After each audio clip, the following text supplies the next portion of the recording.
rebels, including al-Qaeda's Nusra Front. Syrian forces have managed to push the rebels out of their last strongholds in Hama province and towards the Idlib frontier, with expectations that they'll attempt to push into the province next. Throughout the past year, evacuation deals for various rebel factions have seen them relocated into Idlib, which has left the tiny province chock full of different militants. Keeping Idlib contained has long been the focus, but with all the major targets taken, the Syrian military may finally decide it's time to attack. Idlib was long seen as virtually impregnable because of the large number of militants, but infighting among the factions in recent months have left formerly big groups like Nusra a lot weaker and some areas a lot more exposed. If the offensive is successful, it might effectively destroy several rebel groups or at least leave them landless. For over 40 years, Roberts & Roberts Brokerage has been a trusted source for buying and selling precious metals. Gold, silver, platinum, and palladium. They don't feed the banks. They're Bitcoin preferred and have removed the minimum purchase amount for all orders paid in the digital currency. Call Roberts & Roberts Brokerage today for knowledgeable advice on buying and selling precious metals and a forward-thinking approach to new technologies. 800-874-9760 or visit online at rrbi.co.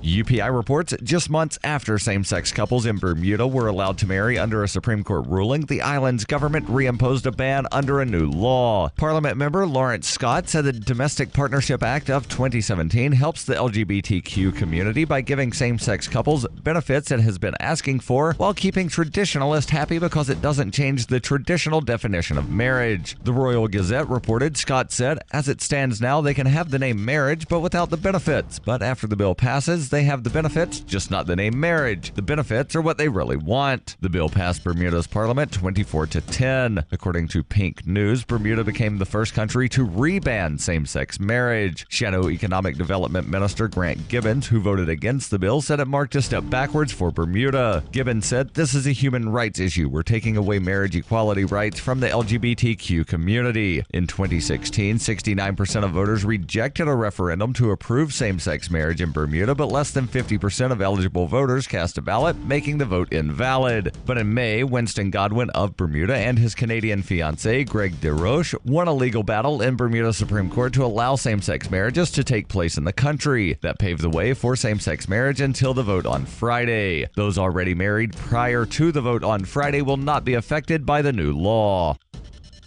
Are you an advocate for free market money? Do you promote Bitcoin as an alternative in a fiat-centric world? Then you need Spendabit in your arsenal, the search engine for things you can buy with Bitcoin. Spendabit aggregates millions of products from thousands of Bitcoin-enabled merchants. Keep your money in the free economy. Visit spendabit.co today. Bitcoin merchants, ask about our merchant suite to reach even more customers. Spendabit.co.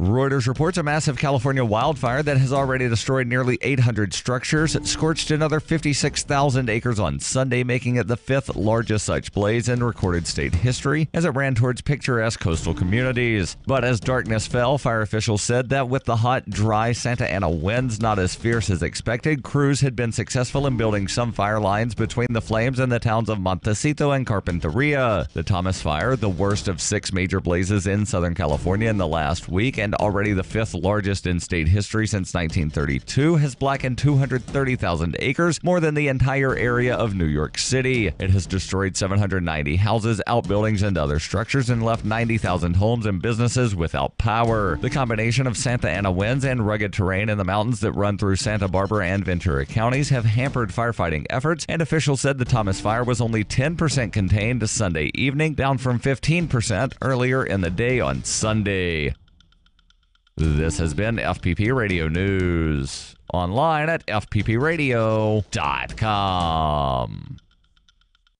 Now, a lot of little girls do ballet even though their fathers couldn't care less and don't see what the big deal is. But one talented little prodigy actually choreographed a whole ballet that her father could enjoy and even look forward to. Let's meet Erin Kemper and her father, Jack. Hi. Thanks for having us. Erin, how did you do that? I thought about all the things that my dad likes to watch and put it into a ballet. Well, we have a special treat for you today because Erin is now going to perform her new ballet. When I pay the bills, I get to make the rules. We can't afford that. World War II. I miss your mother too, but we're going to have to do the best without her. Go Redskins!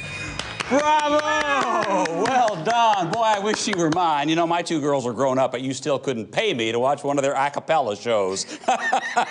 What inspired you to create this amazing ballet? I'm really inspired by the theme of my dad paying any attention to me at all. Now, at the end, I hear she just put the game up on the big screen. I don't know where she gets it.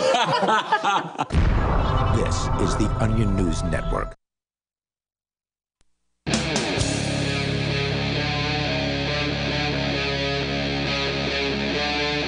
Free Talk Live.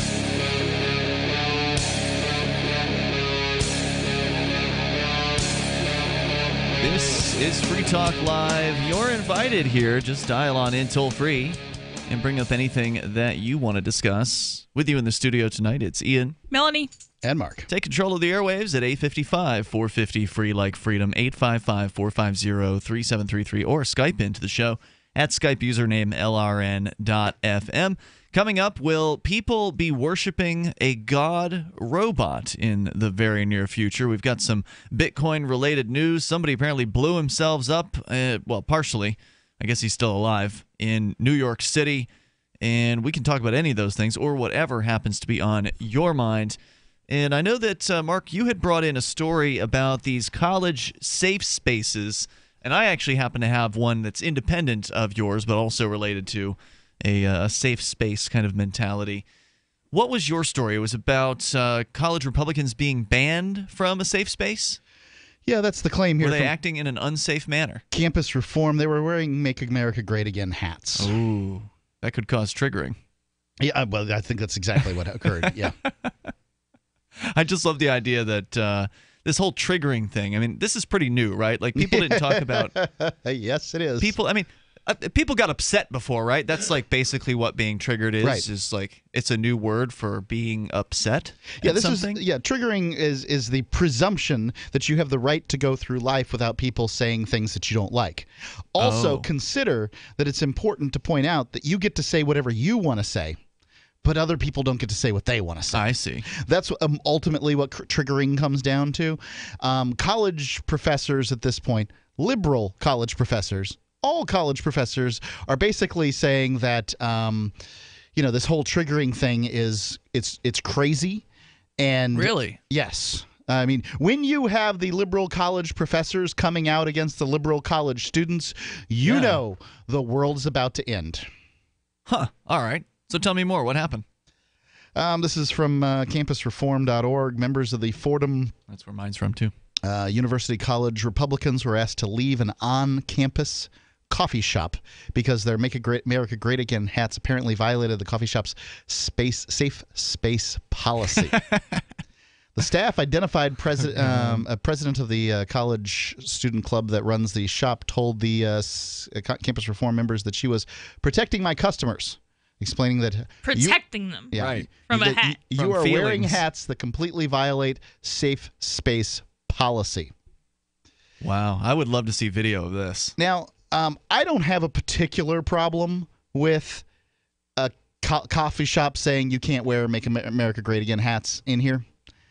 It's But this is a campus coffee shop. Verbiage. Well, all these students are paying for this coffee shop to be there. You're right? presuming that this coffee shop is being run by the campus, and I don't know that that's true. I can tell you that the food service facility is likely run by an outside company that contracts with the college. Sure, but they get a sweetheart deal from the college. That's to some extent, at least here in Keene, New Hampshire, where we live. There's a large college. Well, I mean, large. It's large for Keene. It's a small college, like maybe about 5,000, 4,000 students. In fact, they're losing students, and now they apparently have to cut their budget by millions of dollars.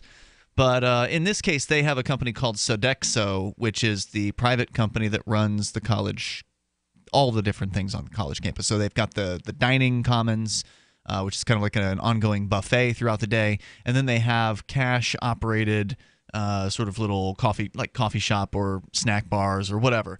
So the students are if they want to go to the school, they have to pay for what's called a meal plan. And that means that whether they're going to eat there or not, they're paying for 3 meals a day, every single day, at that dining commons. The dining halls are a little bit different than the actual companies that are on campuses. Well, it's run by Sodexo. Right, but a dining hall is more or less part of a college, whereas just whatever a coffee shop or bookstore. But or it's whatever. all run by Sodexo. All of it's run by the same company. Okay, but there's not like a line item on your tuition for the coffee shop, whereas there is there's one not. for the dining hall in But some it's cases. still the same company. They would not be there in that space running the coffee shop if they didn't have the full deal with the college. Now, I don't know if this is the same way. Maybe it's Starbucks, for all we know, that's doing this, or some independent that doesn't have another foot in the so campus. just because a coffee shop is on a campus doesn't give me enough information to be able to say this is a subsidized coffee shop. No, I understand. It what might you're be a saying. coffee shop that's We don't paying know. ridiculous amounts of rent. I mean, Yeah. that's the other possibility. We don't know, but either way, these students, on college campus, there should be a presumption of freedom of speech. Now, I understand that it's if it's a private company, that what you're suggesting, Melanie, that they are not in any way associated with the college besides the fact that they're just renting the space, then yeah, I can understand why they would argue that they have. They should have control over that space. On the other hand, you do want to try to make people happy, in which case they're probably making the right choice because the college Republicans are likely, less than 1% of their business. And so if they cut them out to make the SJWs or whatever the Normal liberals, college students, I think, would probably be what you should call them these days. to make them feel more comfortable, then I guess that's the right business decision to make. Right. That's the difficulty here is that if I were running a coffee shop on a college campus, it would be difficult for me to find the college campus where they didn't receive government money. Right? Yeah, most all of them do. Well, there's like 2 in the states that don't. So Was it Hillsdale? Hillsdale is one. there's a religious one in Florida. What about University of Phoenix? Like those might be. I think those are probably different, but I'm sure they get things like Pell Grants and stuff like that. So yeah, they get government subsidy to some extent. So at what point does the libertarian say that a business owner no longer has control of their business? Well, if their business is on a college campus, I guess is the sort of the question here. I don't know if this college coffee shop is run by the college itself, then I would have more of a problem with it. But the biggest problem I have is the terminology safe space, like the suggestion that there will be a safe space in this world. I can't go to my house and hear things that I don't want to hear. My wife and kid are going to challenge my thought process on stuff. There is no safe space, ladies and gentlemen. No, So, that's part of the real world. Yeah. And the idea that they're being protected from that is not preparing them for the real world. It doesn't sound like somebody who's been sent to an institution to have their thinking challenged and to learn about the world. Let's go to EJ. He's in Clarksburg, West Virginia, listening online via TuneIn. Hello, EJ. You're on Free Talk Live. Thank you guys so much for taking my Sure. call. How y'all doing? Good. Welcome. You're on the air. All right. Along the vein of the idea of being triggered, I work with a 12-step recovery program through my church called Celebrate Recovery. It's a national program and deals with all kinds of issues: drug addiction, alcoholism, PTSD, like all kinds of stuff. It's a 12-step program. Okay. But it's faith-based. And being associated with that, I have to say that over the last few years, the co-opting of the term triggered in order to further political objectives does a tremendous disservice to people who actually struggle with those sorts of things. Because the left co-opted it and they said, hey, I feel triggered when I'm faced with opinions that I don't like, make America great again, a hat in a coffee shop, in a college coffee shop, all these SJWs just talking about how I need to be in a safe space, and I just feel triggered whenever I'm hearing opinions that I don't like. And then in response to that, the right, they're all like, "Oh, you're triggered, huh? Did I trigger you? How about I say this? If I say this, do I trigger you?"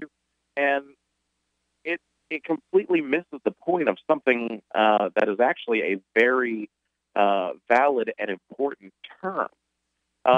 the idea of being triggered and needing a trigger warning comes from real legitimate mental issues and real legitimate. You mean like PTSD or something like that? Exactly. Right, where PTSD. like being at a fireworks display and the explosions going off might trigger somebody with PTSD into a flashback to the time they were under fire in some sort of a war zone. Stand by, EJ, if you want to continue the discussion here. But of course, the Republicans also get triggered as well. They just don't want to admit it.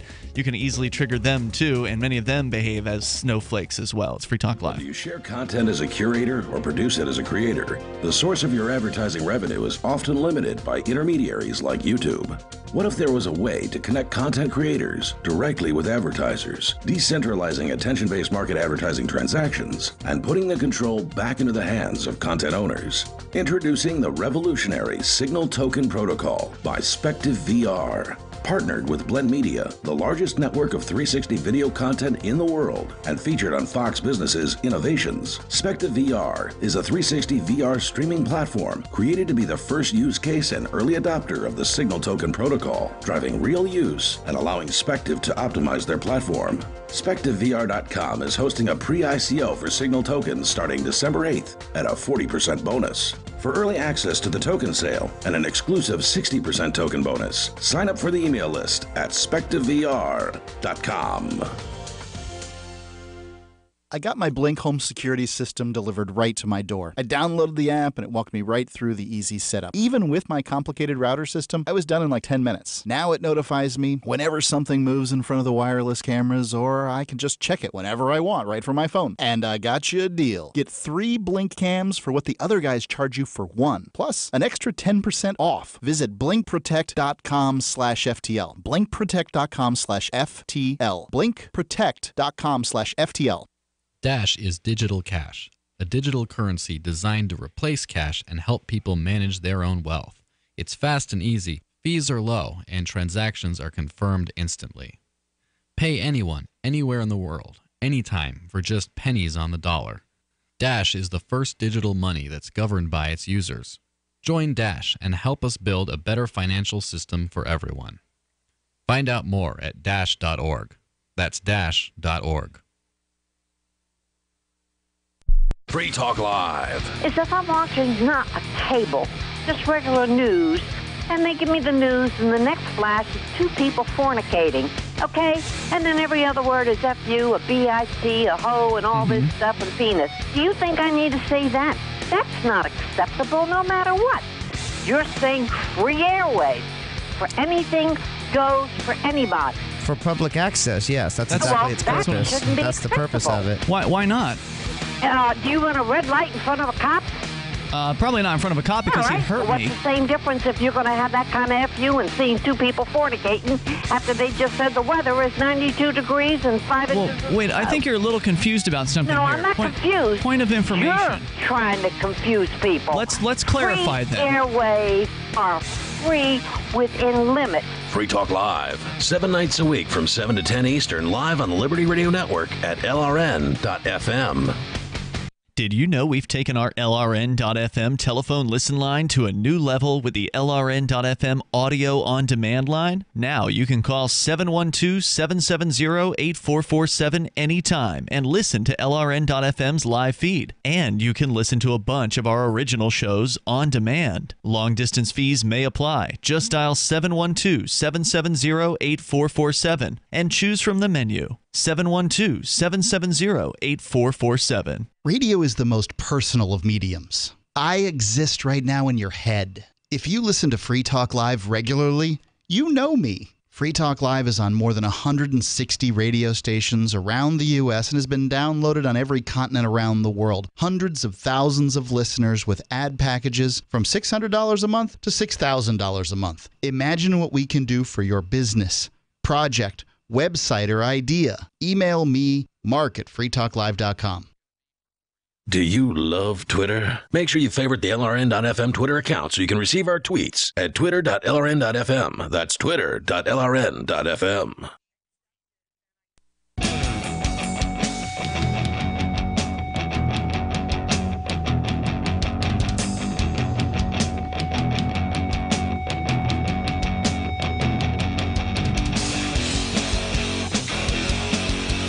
Hey, it's Free Talk Live. You may dial toll-free here. 855-450-FREE like freedom, especially if you're somebody who's triggered. Do you find yourself being triggered a lot? What's that all about? I mean, because anybody can get upset at something. Is triggering somehow different than just being upset about something you don't like? We're talking about these college students who apparently were upset or triggered because somebody was wearing a hat, maybe more than one somebody, from a college Republicans organization, and I forget which college this was taking place at, Mark, but you've got the story. They were inside a coffee shop, and the coffee shop management came over and told them they had to leave, that their business was not welcome there, not because they were haranguing another student, because I could understand that, right? Like if a group of students comes over and starts to pick on somebody, then yeah, you don't want anybody starting fights in your establishment. You want to get rid of those people.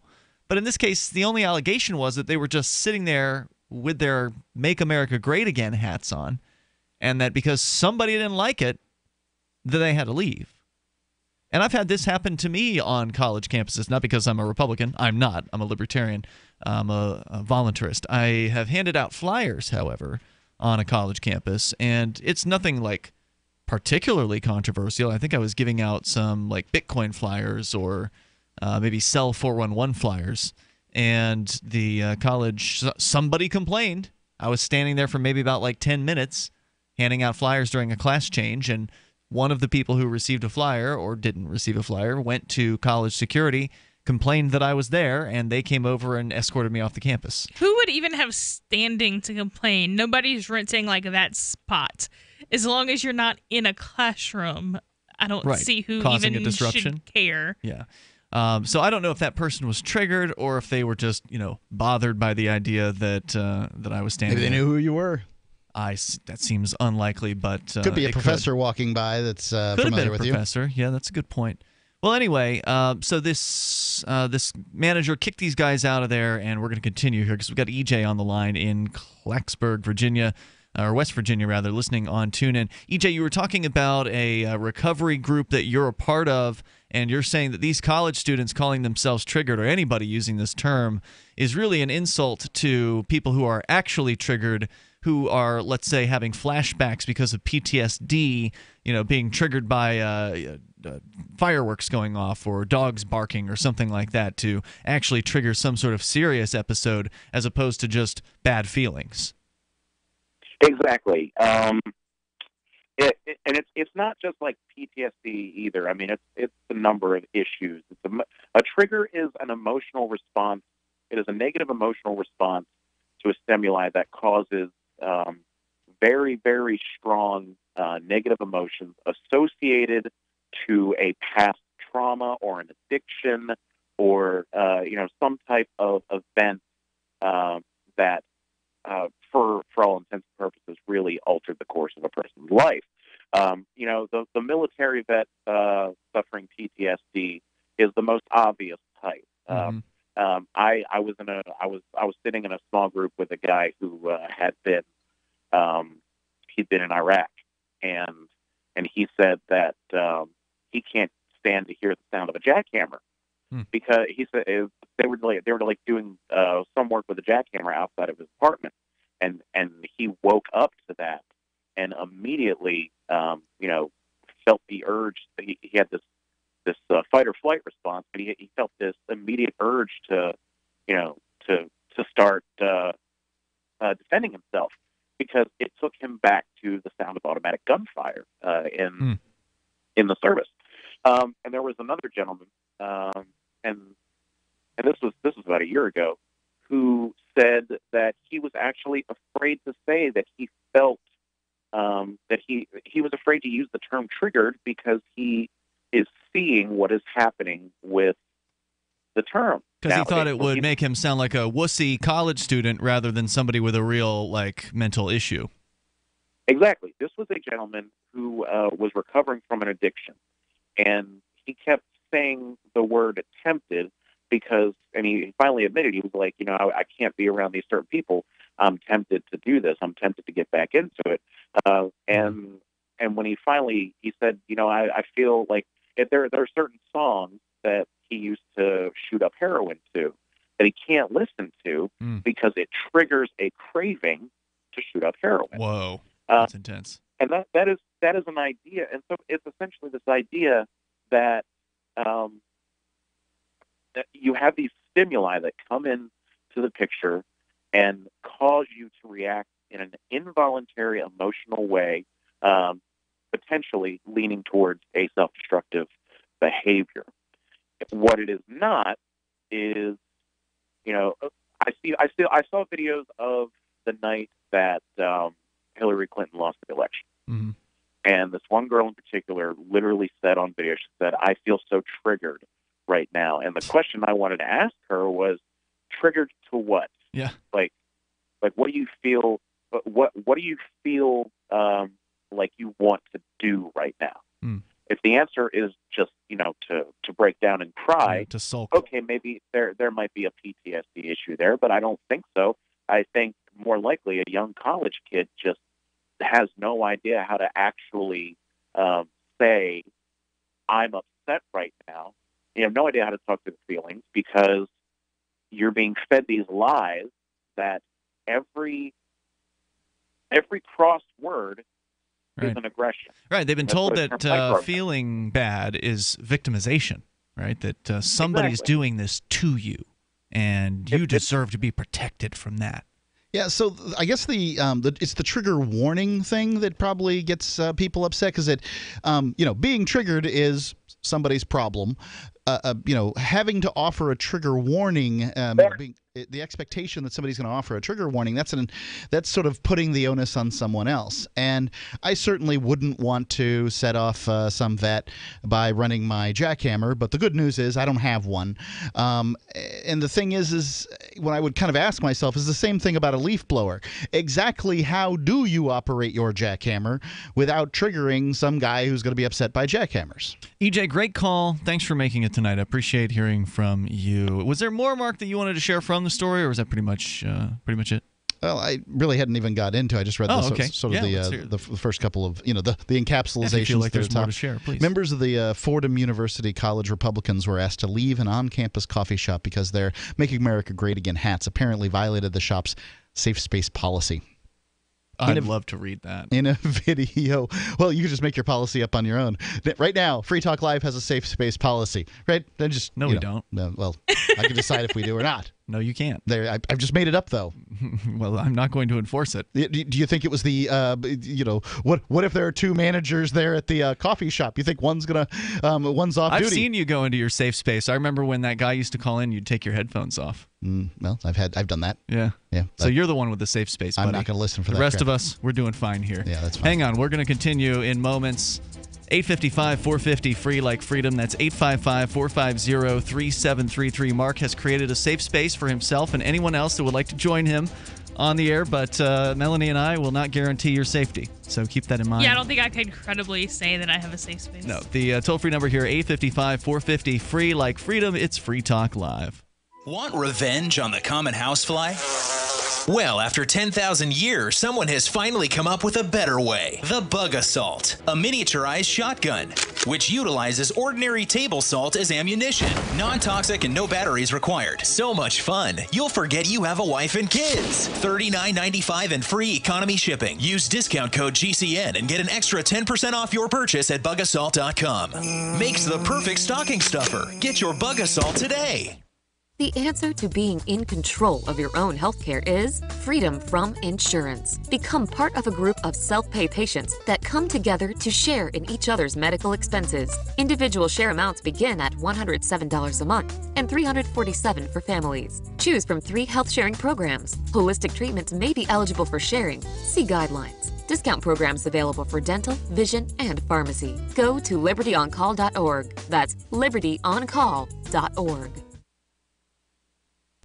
Is spreading the message of liberty, cryptocurrency, and peace around the globe worth $2 per month to you? As you may already know, in addition to our internet feed, LRN.FM broadcasts on free-to-air satellite across North and Central America, as well as Sub-Saharan Africa. And we've been available on satellite for free 24/7 since 2010. The LRN.FM free-to-air satellite signal is reaching some of the most oppressive regimes in the world, and there's no doubt our ideas are making an impact. You can learn more about the channel's impact by watching the 3-minute video at fund.lrn.fm.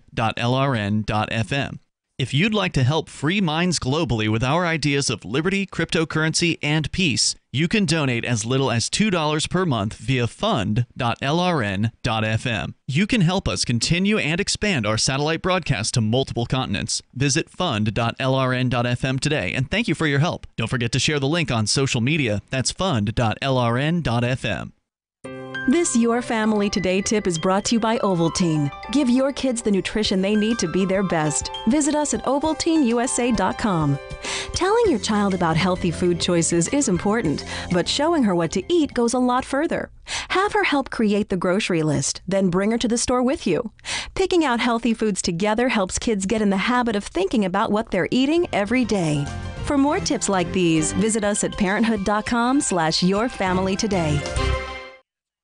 If you want to know the latest about Free Talk Live before we go on the air, all you need to decide is how you want it delivered. It's your choice. Visit news.freetalklive.com. You can get emailed announcements and participate in contests via our email updates list. Plus, we have a Twitter account that you can follow and a Facebook page where you can become a fan. So visit news.freetalklive.com to get news about Free Talk Live as soon as it's announced and the way you want it delivered at news.freetalklive.com. That's news.freetalklive.com. Hi, I'm Derek J.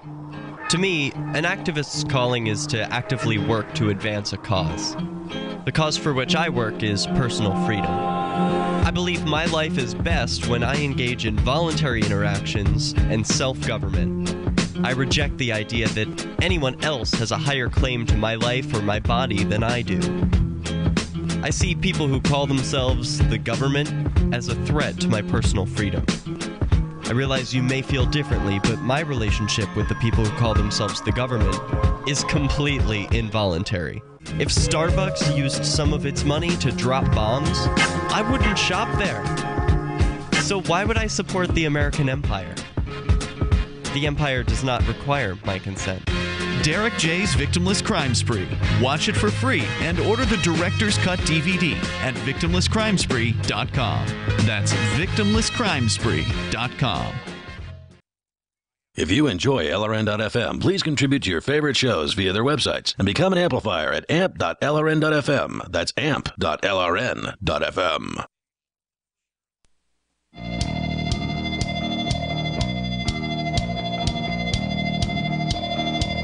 This is Free Talk Live. You can join us here.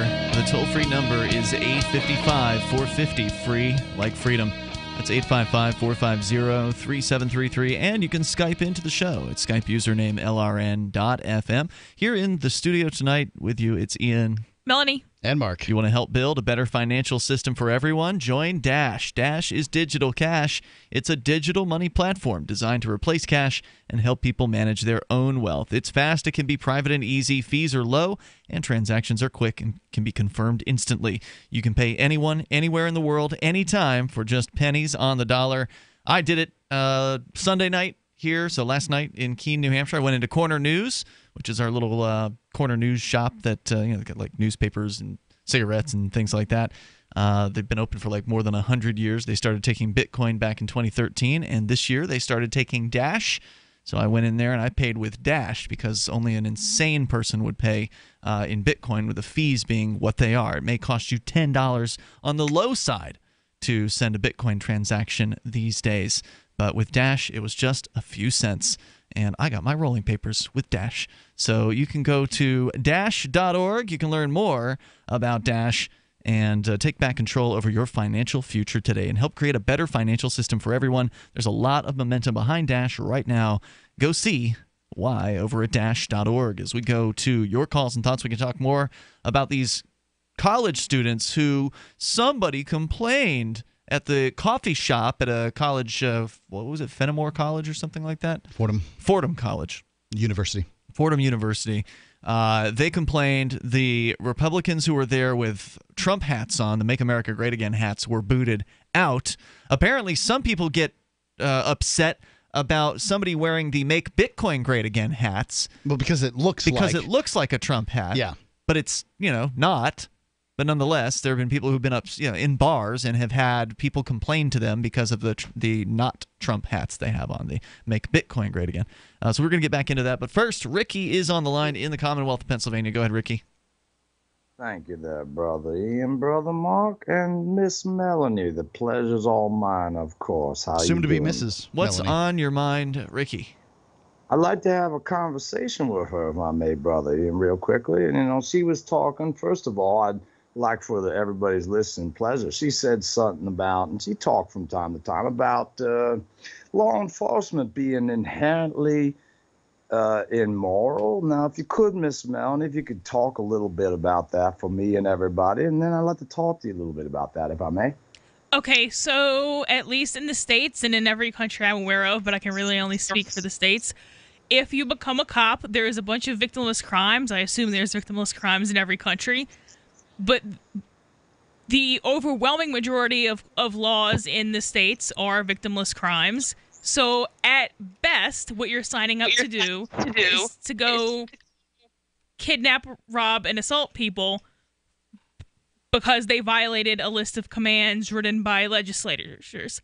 That's at best. Most of them also falsify evidence, pull people over without probable cause, all that other good stuff. But what they're openly admitting to is, I will assault you if you violate one of these precepts. There you go, Ricky. Now, one quick thing before I talk to you, young lady. Now, what do you think should happen to all these individuals that do these things that you say that they do, that you're so sure of? Well, I mean, ideally, I would like to see them convert, but I don't think that's going to happen. So it couldn't happen. There was he said all of them. Okay, yeah. No, not all of them are going How about a full week point, of having Ricky? to watch nothing but Foghorn Leghorn videos? Well, if I may, say. Boy. No, I will say whatever happens to them, they have coming. That's not really a so you had it coming, boy. statement. Ricky from the Commonwealth, bring it all out, sweetheart, before I talk to you. No, you go ahead with your point. Okay, now, Miss Melanin, now you've known me for quite a long time over the years, correct? About a year. And that just because you call in I've only doesn't been mean, on for about a year. Just because you call into a radio show doesn't mean we know you. And similarly, you don't know us, even though you listen to us, maybe every night of the week. I think you know me. You and Brother Mark there, believe me, I do. But that's for someday when I come down to New Hampshire. Now, Miss Melanie, that's all good. You're my brothers. Now, Miss Melanie, now you do all aware that I'm a deputy of the Commonwealth of Pennsylvania, are you not? That is an argument from authority, Ricky, and not anybody really necessarily believes you. But what's the point you're trying to make? You also were on the radio a couple weeks ago saying you were going to bust into a jail, though. And he said that I don't know how that's different. He also said he was the reincarnation of Jefferson Davis. Now, I will tell you, young lady, I am a deputy of the Commonwealth of Pennsylvania for legit. Now, I would be committing a crime when I put my picture up there of that new torso. It must be the truth. Now, last I heard you. Now, you did once say that all law enforcement should be dead. No, I don't think she said that. No. That's not what I said. She said they should convert. It's okay. I don't need technicality. I'm not good. Don't see a reason to argue, really. No, I understand, Brother Ian talked to you. I know that I heard the shows. I heard things. I know you understand. Now, I do not excuse what some of these officers do. Ricky from the Commonwealth against background checks. He's for, legalization on all narcotics. It's a strange thing to talk about yourself in the third person. I just want to say. Well, I also don't think you're a cop. Well, he said he's a deputy, which is some sort of a citizens program where he is, I guess. No, I swore on my honor to tell the truth and uphold the law of the Commonwealth of Pennsylvania. Very interesting. One of the things in the process they asked me is if I was ever in the military. Because if I was, I could not have been deputized. I don't believe it. In the Commonwealth, now. Okay, I think that whatever program you're talking about is some kind of weird lateral program. Yeah, they used to have the lady that ran WTMY, Val Silver, down in Sarasota. She actually was a sheriff's posse member. So she signed up and she swore some sort of allegiance or whatever, and then she gets some kind of badge and gets to go on calls or whatever, go out to disaster scenes or something like that. It reminds me of the episode of Big Bang Theory where Sheldon accepts some mail for Penny and is very eager to get back to her because he feels that a bailment has been created. And he, of course, has to explain to everybody what a bailment is. Yeah, you're going to have to explain that to me. Look, I don't know exactly. You probably should look it up, but it's something to the effect of that he has created a liability for himself. This is sort of a common law situation. A liability's been created because he's accepted the mail. He doesn't want this liability upon him because he may have to, pay something in the future or whatever. So he quickly wishes to get the mail to Penny and to absolve the bailment. And that's how I feel whenever I hear about Ricky talking about his deputization as a deputy of the Commonwealth. And don't forget apparently he's still just yammering on back there. What's that, Ricky? Well, here's the thing. Look up the Weesaw Act of 2004. That gave me jurisdiction over state lines. You have jurisdiction now? I always did. Look up the Weesaw Act. What do you have jurisdiction to do over state lines? Chase chicken hawks. Thanks for the call tonight. The toll-free number here is 855-450-FREE like freedom. That's 855-450-3733. A month ago, he called in and said he was going to break into a jail. That's what he said. Wasn't he going to break out Chris Cantwell? Yes. Yeah, that was his plan. By the way, Chris Cantwell is out. He did call the show over the weekend and out on bail with a ankle bracelet. He's got a GPS tracker that he pretty much cannot leave the house in which he is staying. So he's gone from one cage into a little more of a comfortable I thought he just cage. couldn't leave Virginia. He can't leave the house. He was telling us he cannot leave the house. So this, to me, is an opportune time to talk about the value of house arrest as a tool for law enforcement. House arrest has a huge amount of advantages. Think about this for a second, ladies and gentlemen, as you're taxed for the incredibly expensive jail that's sitting downtown in your town. And, why is it that they don't just give these people GPS locators and send them home and tell them if they leave, then they end up in the jail? I would presume that you could cut the population of people in your jail everyone would have in to half. work from home. It'd be better. There's more coming up here in Everybody's moments. not going to be able to work from home. There's day work programs, too. More coming up. Free Talk Club. Don't do what I did and run out. If it's working, don't quit. Why would you stop? Why undo all the good that's been accomplished? You've got to feed them right for life. Dynovite is nutrition. If I ever took Roy off of Dynovite... No. When I get to about 3/4... When I get down to the bottom of my box of Dynovite, oh no, I've got a couple more scoops. It's time to place my order. Dynovite.com. DINOVITE.com. 859-428-1000. Order a 90-day supply of Dynovite for your dog this week. We'll send you a bottle of Super Mega Fish Oil free. Packed with omega-3, DHA, and EPA fatty acids. Super Mega is great for your dog's immune system, healthy skin, and soft, shiny fur. Try Super Omega Fish Oil. Free this week at Dynovite.com. Just feed your dog right. Use Dynovite. Dynovite for life. 859-428-1000. 859-428-1000. DINOVITE.com. It's about time something new came along for better selling and buying online. And I found it. What now, Marge? It's buysellmakeoffer.com. Never heard of it. It's a brand new company. That's why you've never heard of it. It's the newest and best way to sell any products online. I did all the research. Sell my car? Yes. Our home? Yep. My golf bag? Your golf clubs. All of them. How about your purse collection hoard? Hey, now. You said any product. Right. I did. We get 30 days free. Really? Packages starting from only $9.95. And buysellmakeoffer.com will never charge item fees, ever. Never. And this is cool. Listen to this. You can even use Skype or video to show your items. That's cool. Yes. All we have to do is go to the website, sign up, and then load our stuff to sell. I love this site. Buysellmakeoffer.com. Buysellmakeoffer.com. You got it? Buysellmakeoffer.com. Buysellmakeoffer.com. Better selling, better buying.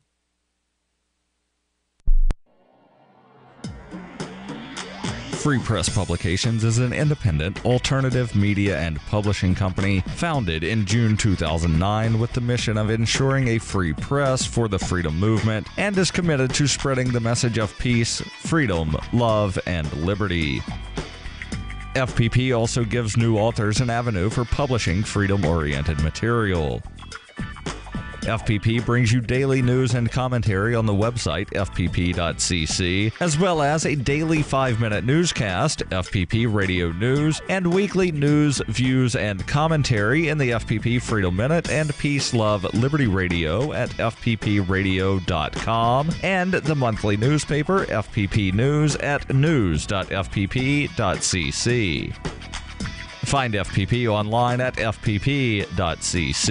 That's fpp.cc, as in Creative Commons. Here's a chance to do a little activism while you're cruising Facebook, Twitter, or Google+. Between the LOL cats, the recipes, the hot girls, and the inspirational sunrise memes, Free Talk Live's posts pass by your newsfeed. Like them, comment. It gives us more exposure. If you don't see our posts, click like at facebook.freetalklive.com and then hover over it to click Get Notifications. It's an easy way to spread the ideas of liberty a bit further. I know you're busy, but you can spare that 1/10 of a calorie it takes to click on something. Facebook.freetalklive.com. What do you shop for that you could otherwise buy at Amazon? Pretty much everything, right? Amazon has competitive pricing and they deliver, and that's a big plus. If you could plan ahead in your shopping, would you be interested in saving up to 33%? There's a catch. You have to do your shopping in Bitcoin. But imagine those savings. It's like a huge raise. All you have to do is go to saveitpurse.com. We've saved thousands, and you can too. Plan ahead and save. Saveitpurse.com. You can put the Liberty Radio Network on the air in your area. Visit broadcast.lrn.fm to learn how. Broadcast.lrn.fm.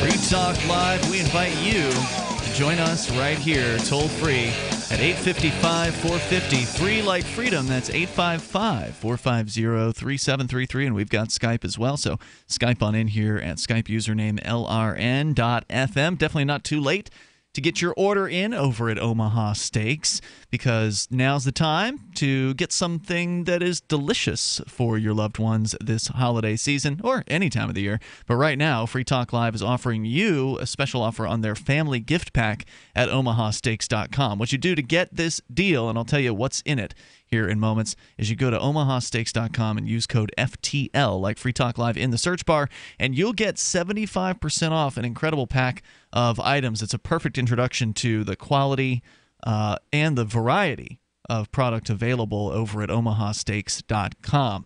We're still cranking away on the pack that we got last time from Omaha Steaks. Speak for yourself. Mine's gone. Yeah, I bet it is. But they got a family here. My wife knows how to cook. Anyway, Omaha Steaks has all kinds of products, not just the most flavorful tender aged beef, but also seafood, poultry, pork, veal, lamb, veggies, desserts, appetizers, pasta, soup, seasonings, sauces, and more. Over 500 gourmet gift ideas, and even online recipes, wine pairings, and more.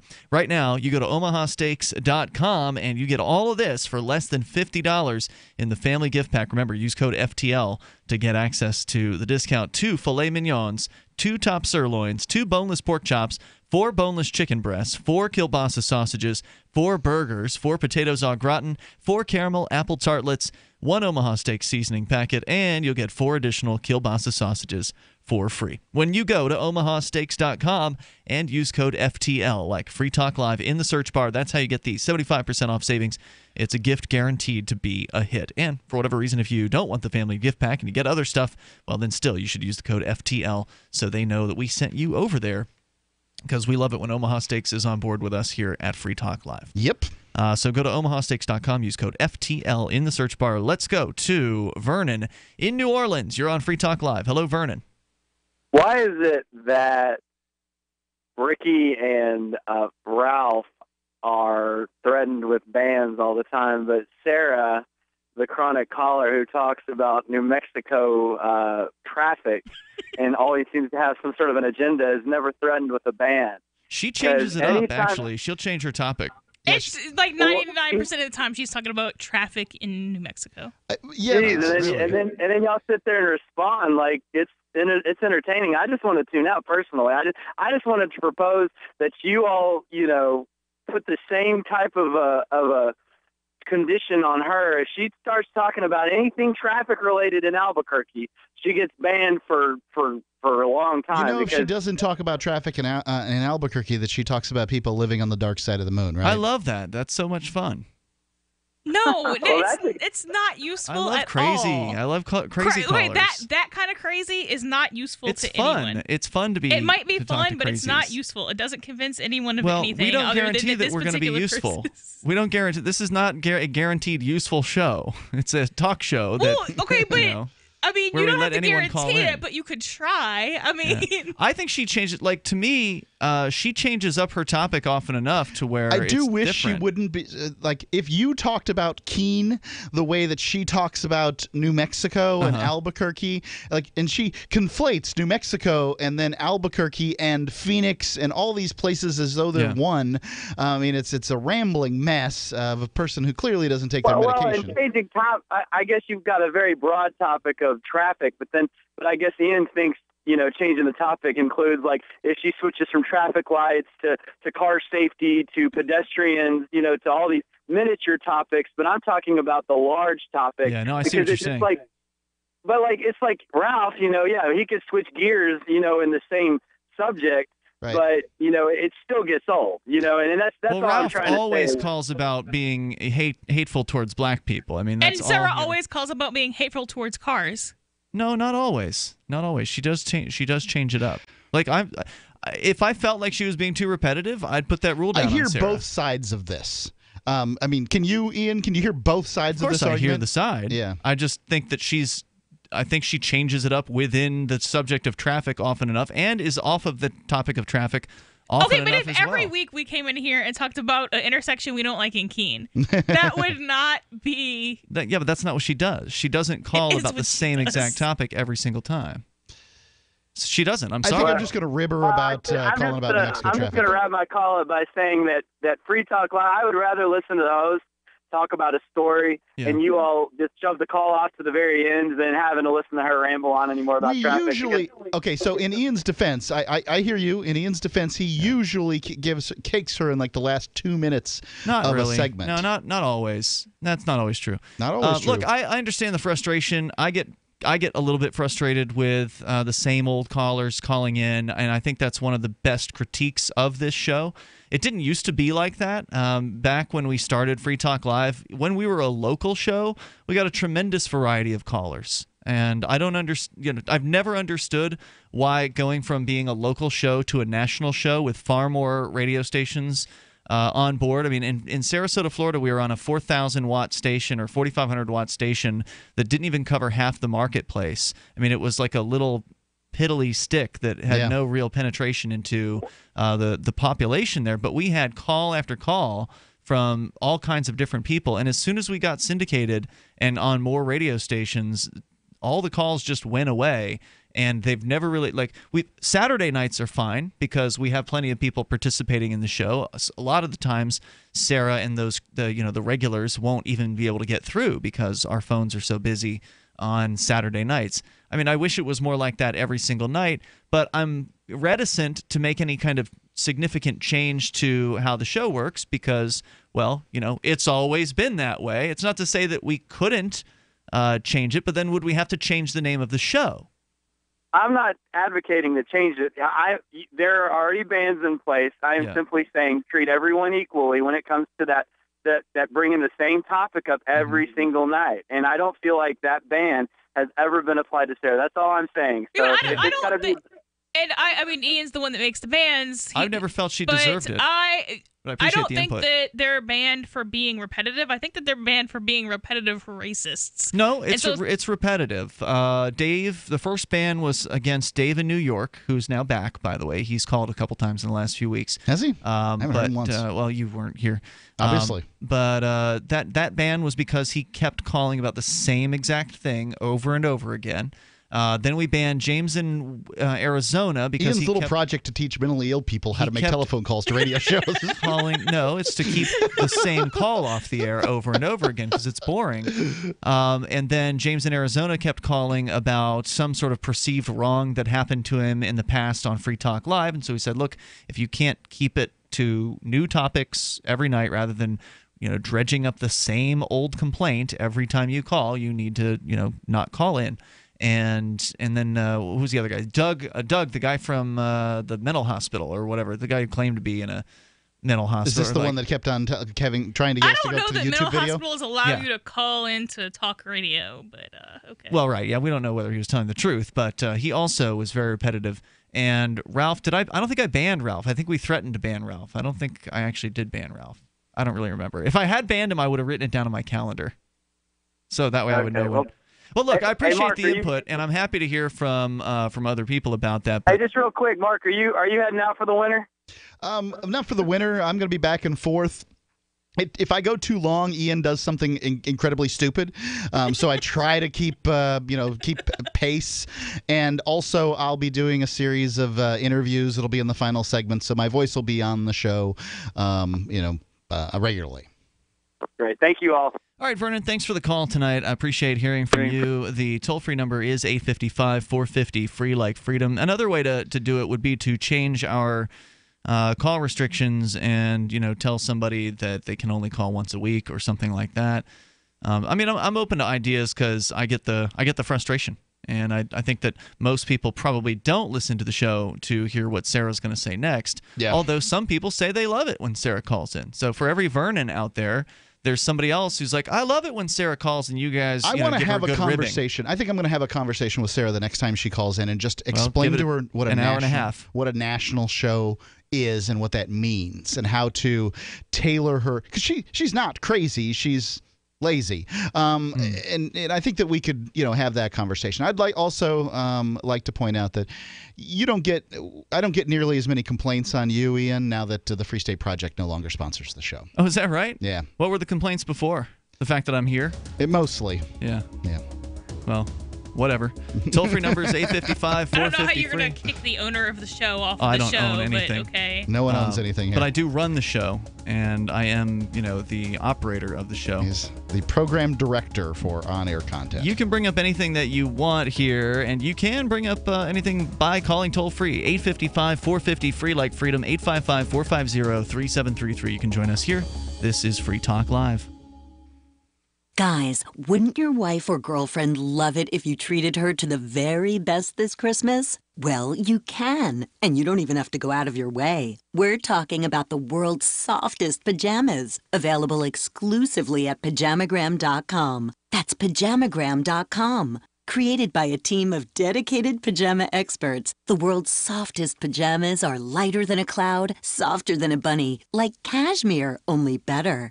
She'll love the way the world's softest pajamas feel, and you'll love the way they look. More than a gift, they're a feeling, an invitation to relax a little longer. The world's softest pajamas are available only at Pajamagram.com. Visit today and give her a gift that keeps on giving, to both of you. Plus, you don't even have to wrap, because every Pajamagram includes free gift packaging, and Christmas delivery is guaranteed. So visit Pajamagram.com or call 1-800-GIVE-PJs. Looking for a great real estate investment? Consider New Hampshire, which is ground zero for the Liberty Movement. Your first call should be to Mark Worden from Porcupine Real Estate. He's more than just a real estate agent. He's your New Hampshire concierge. Where are the best places to live? Do you want farm, city, the burbs, or forest? Do you want a duplex or multifamily building so that renters pay your mortgage? There are homes in all price ranges in New Hampshire, and Mark can help with financing too. Invest in Liberty and property. Mark Worden can help. PorcupineRealEstate.com. So you've heard all 3 hours of the latest episode of Free Talk Live, and you're still hungry for liberty-oriented audio content? Did you know that we have another 24/7 audio stream at LRN.FM? The Liberty Radio Network airs the latest episodes of some of the best liberty-oriented podcasts on the internet around the clock. In addition to recorded content, you'll also hear live shows like Free Talk Live, originating from our Keene, New Hampshire studio. So listen anytime at LRN.FM. That's LRN.FM. You're listening to the live edition of Free Talk Live. Hour number 2 is next after the news here on the Liberty Radio Network at LRN.FM.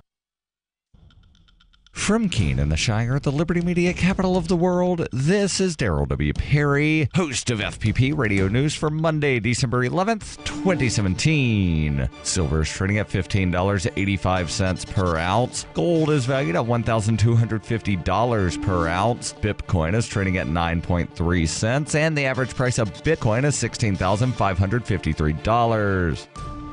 Antiwar.com reports with the Islamic State virtually defeated in eastern Syria, the Syrian military and its allies have shifted their military focus to the northern Idlib province and the surrounding area, the last stronghold of other rebels, including al-Qaeda's Nusra Front. Syrian forces have managed to push the rebels out of their last strongholds in Hama province and towards the Idlib frontier, with expectations that they'll attempt to push into the province next. Throughout the past year, evacuation deals for various rebel factions have seen them relocated into Idlib, which has left the tiny province chock full of different militants. Keeping Idlib contained has long been the focus, but with all the major targets taken, the Syrian military may finally decide it's time to attack. Idlib was long seen as virtually impregnable because of the large number of militants, but infighting among the factions in recent months have left formerly big groups like Nusra a lot weaker and some areas a lot more exposed. If the offensive is successful, it might effectively destroy several rebel groups or at least leave them landless.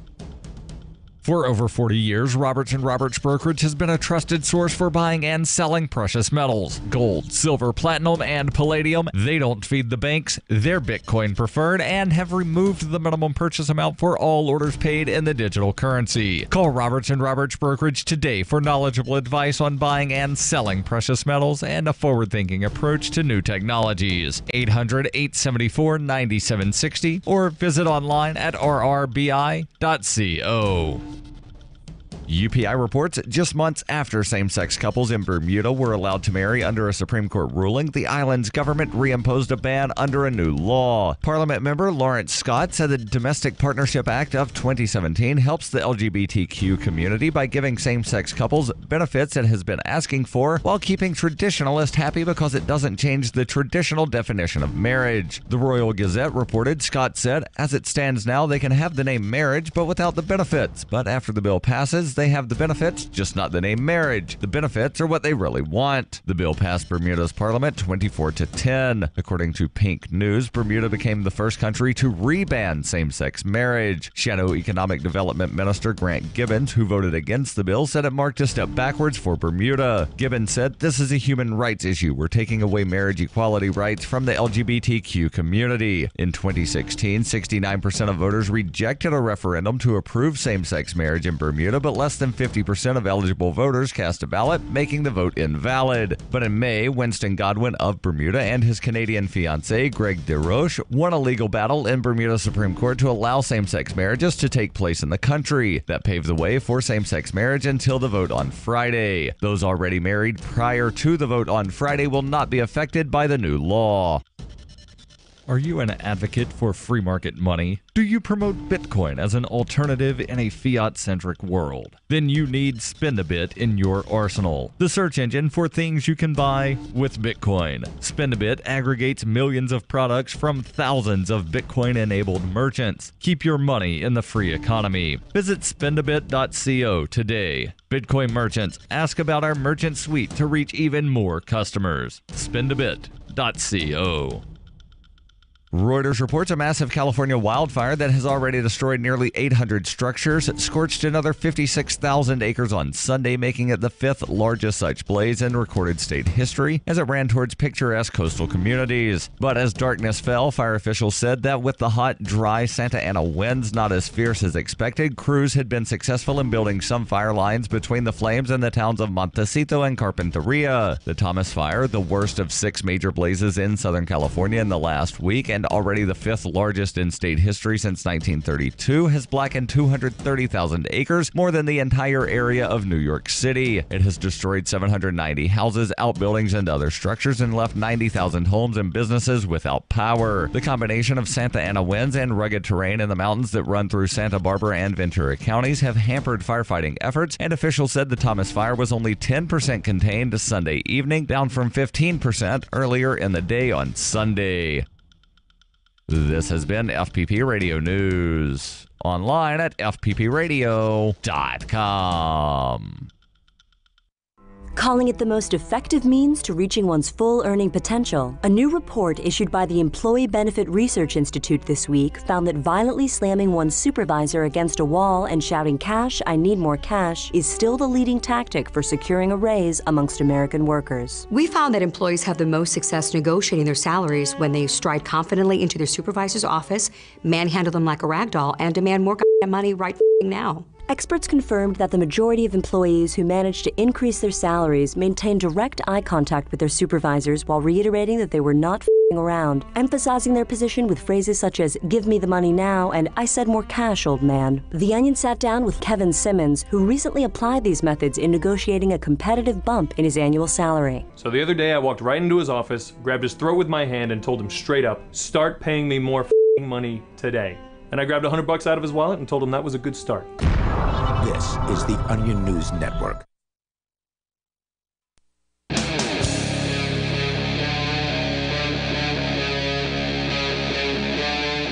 Free Talk Live.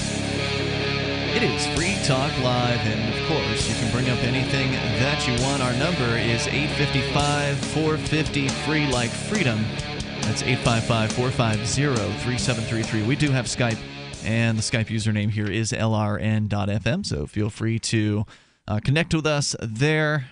In the studio tonight, by the way, you've got Ian. Melanie. And Mark. Of course, you can bring up anything. We were talking about a college campus coffee shop that has kicked out some Make America Great Again hat wearers. Yes. And these people, there was no, at least so far in the story, there was no allegation that these individuals were causing any kind of ruckus. They weren't going and, getting in somebody's face or making fun of someone.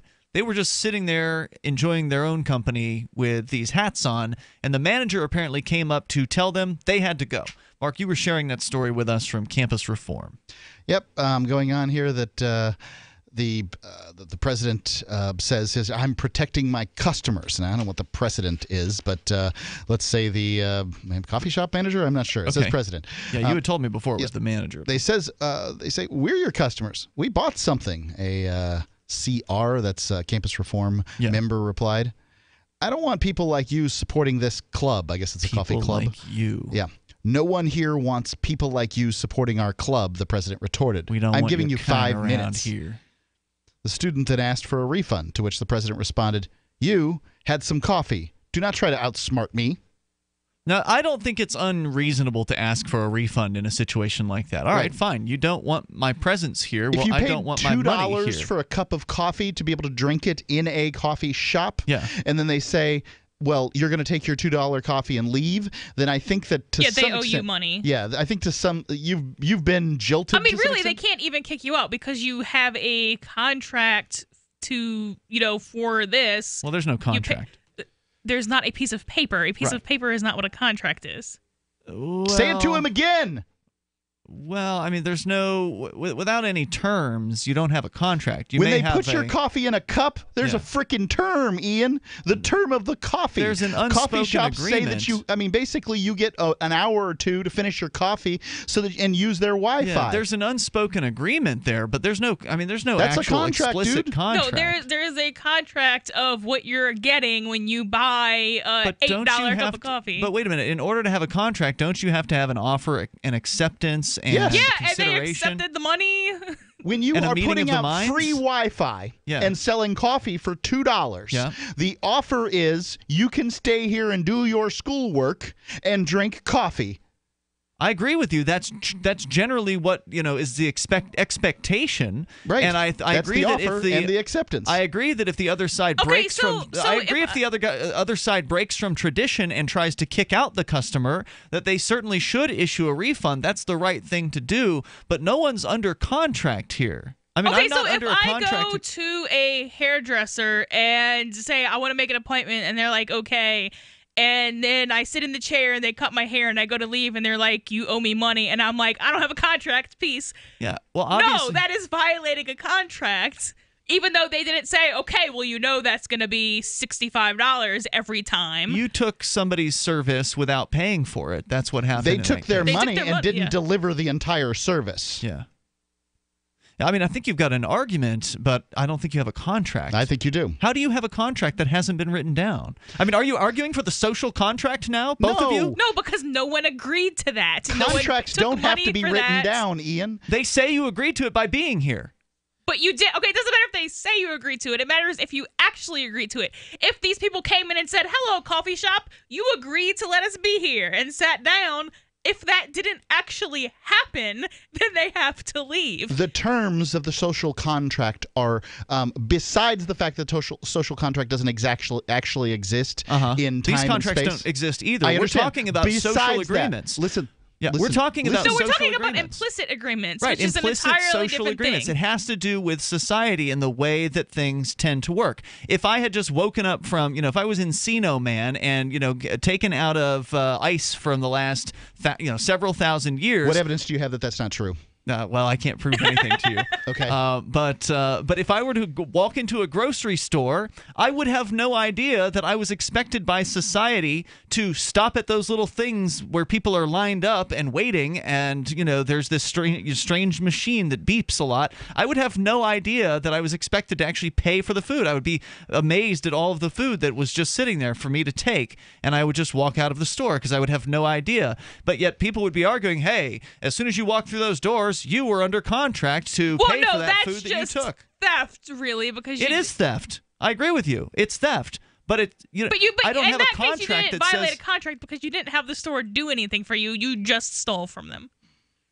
Okay, I see what you're saying, but if it's not written down, you don't have a contract. You've got an agreement that's unspoken, and that is not a contract. An agreement is a contract. Because when you have contracts that are not written down, people will forget about what the terms are. Agreed. If there ever was an agreement so that's to terms, why it's a good idea to write down your contract. It's a good idea to write down your contract. But you don't want to write down a contract every time somebody walks into your coffee shop, so you just sort of have to go by social norms and expectations. And I think that it is an expectation that if you buy these things, you should be able to sit down and quietly enjoy it. And it probably says, Wi-Fi on the door and, maybe something For about the customers seating, maybe only. not.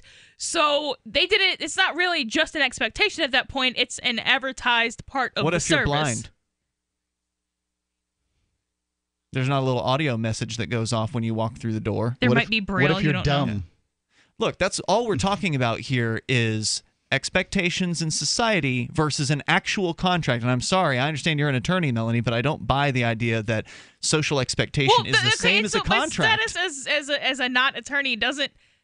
Because we're not talking about laws. If we're talking about laws, then me and Mark win. We're not talking about laws. We're talking about, under the NAP, is this a contract? The non-aggression principle. And if you agree to do a thing, take money or any item for that thing, and then don't do it, you've violated a contract. Right, but there was no contract here. These guys didn't know how long they were going to be able to drink that coffee for.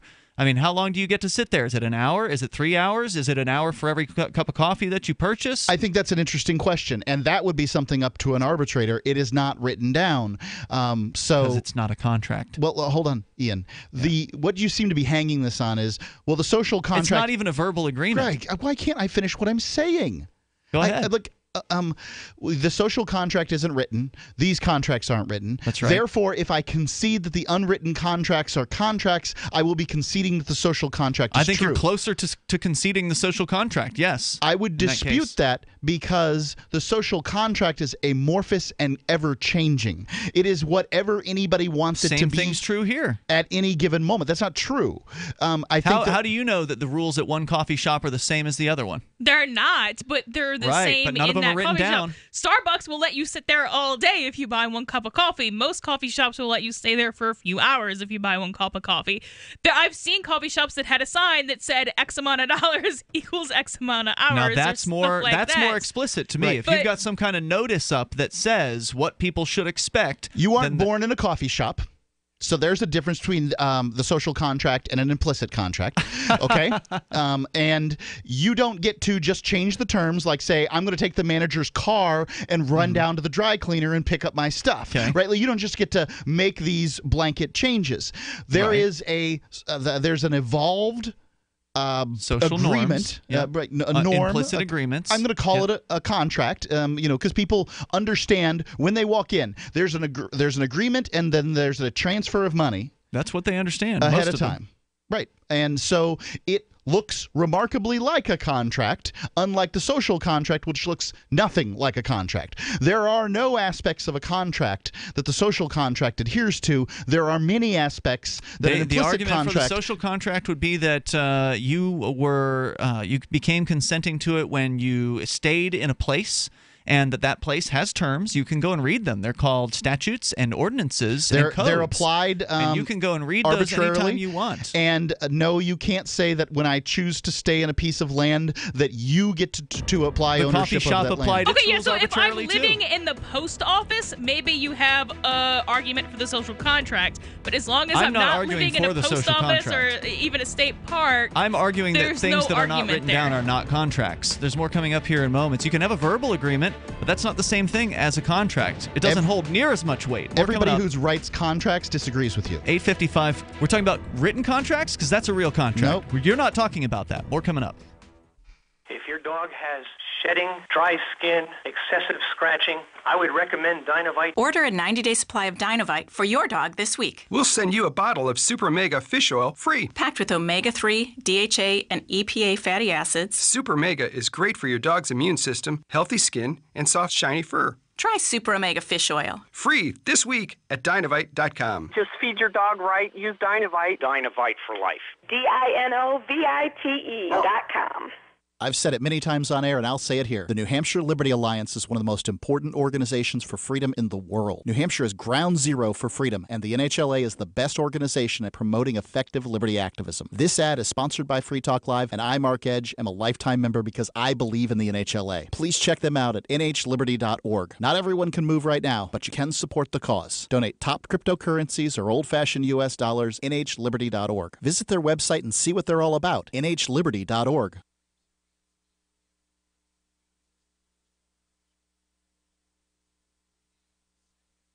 The answer to being in control of your own healthcare is freedom from insurance. Become part of a group of self-pay patients that come together to share in each other's medical expenses. Individual share amounts begin at $107 a month and $347 for families. Choose from 3 health-sharing programs. Holistic treatments may be eligible for sharing. See guidelines. Discount programs available for dental, vision, and pharmacy. Go to libertyoncall.org. That's libertyoncall.org.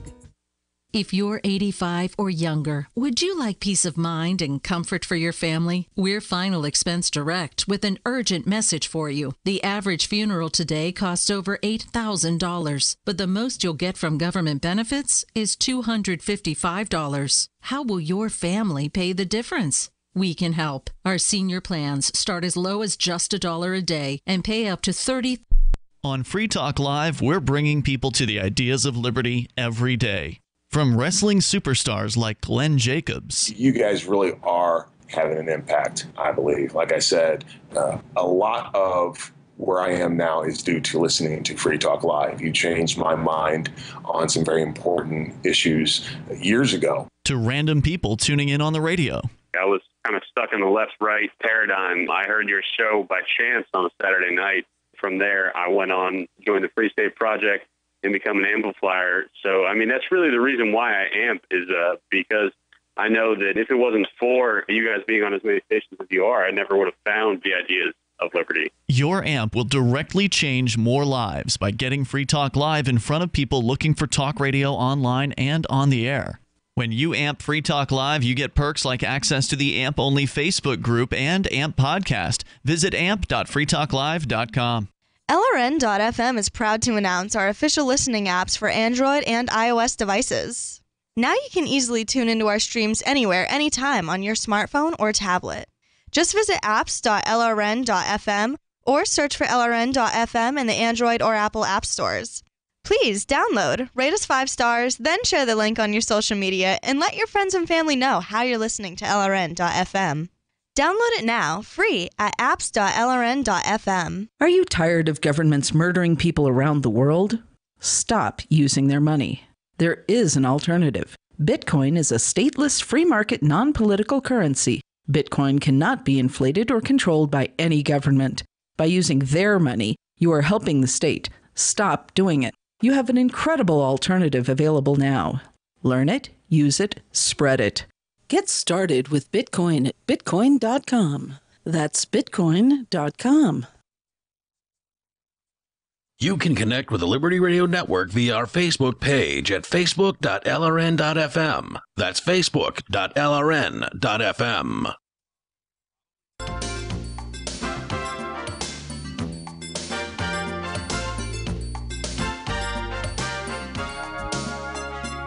I have no idea what that was, but I hope that we're on the air. I think that we are back on the air. Anyway, welcome back to Free Talk Live. The toll-free number here, if you want to join us, hopefully, is 855-450 free like freedom. That's 855-450-3733. Now, we've been debating what a contract is here on Free Talk Live in the last moment. We're going to get back into the college students kicked out of a coffee shop. Did they violate a contract? Did the coffee shop violate a contract? Who violated the contract in this particular case? Because the two of you, Melanie and Mark, are arguing that there was a contract in place, an implicit contract that said that the coffee shop needed to deliver a certain level of service in order, in return if for... there's not, then on what grounds can they even ask for a refund in the first place? Well, again, there's no terms to this contract, so therefore the grounds are they didn't like how they were treated. The coffee shop should give them the refund because the $2 they give them back is far more worth doing, in my opinion, than having a bunch of people out there bad-mouthing them or, standing outside yelling or protesting. Yeah, this probably wouldn't have ever made it to the news if they'd have gave them the $8 back, in my opinion. It was less likely to do so. Now, by the way, I do want to let you know about Bitcoin.com. If you're interested in getting into Bitcoin and learning about it, it's definitely not too late. You can go to Bitcoin.com and learn the basics there. They've got a lot of good information how to get set up with your first Bitcoin wallet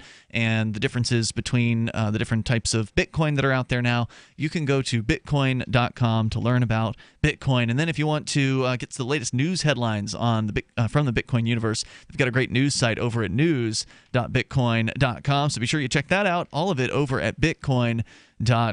The toll-free number here tonight is 855-450 free like freedom. That's 855-450-3733. The Black's Law 9th edition definition of contract number 1, an agreement between two or more parties creating obligations that are enforceable or otherwise recognizable at law. And the number 2 definition is the writing that sets forth such an agreement. That's why it's number 2. So then, you do not have an explicit agreement. Forbes says the only 2 elements that are necessary to make a valid legal contract is all parties are in agreement, and that's why we write things down. That's so right. that all parties so they can understand. But that doesn't mean that they're actually in agreement. That's an evidentiary issue. So if it's a good idea to have cameras on your perimeter, that doesn't mean that someone's not committing property damage if they steal your flag when you don't have a camera up. Right.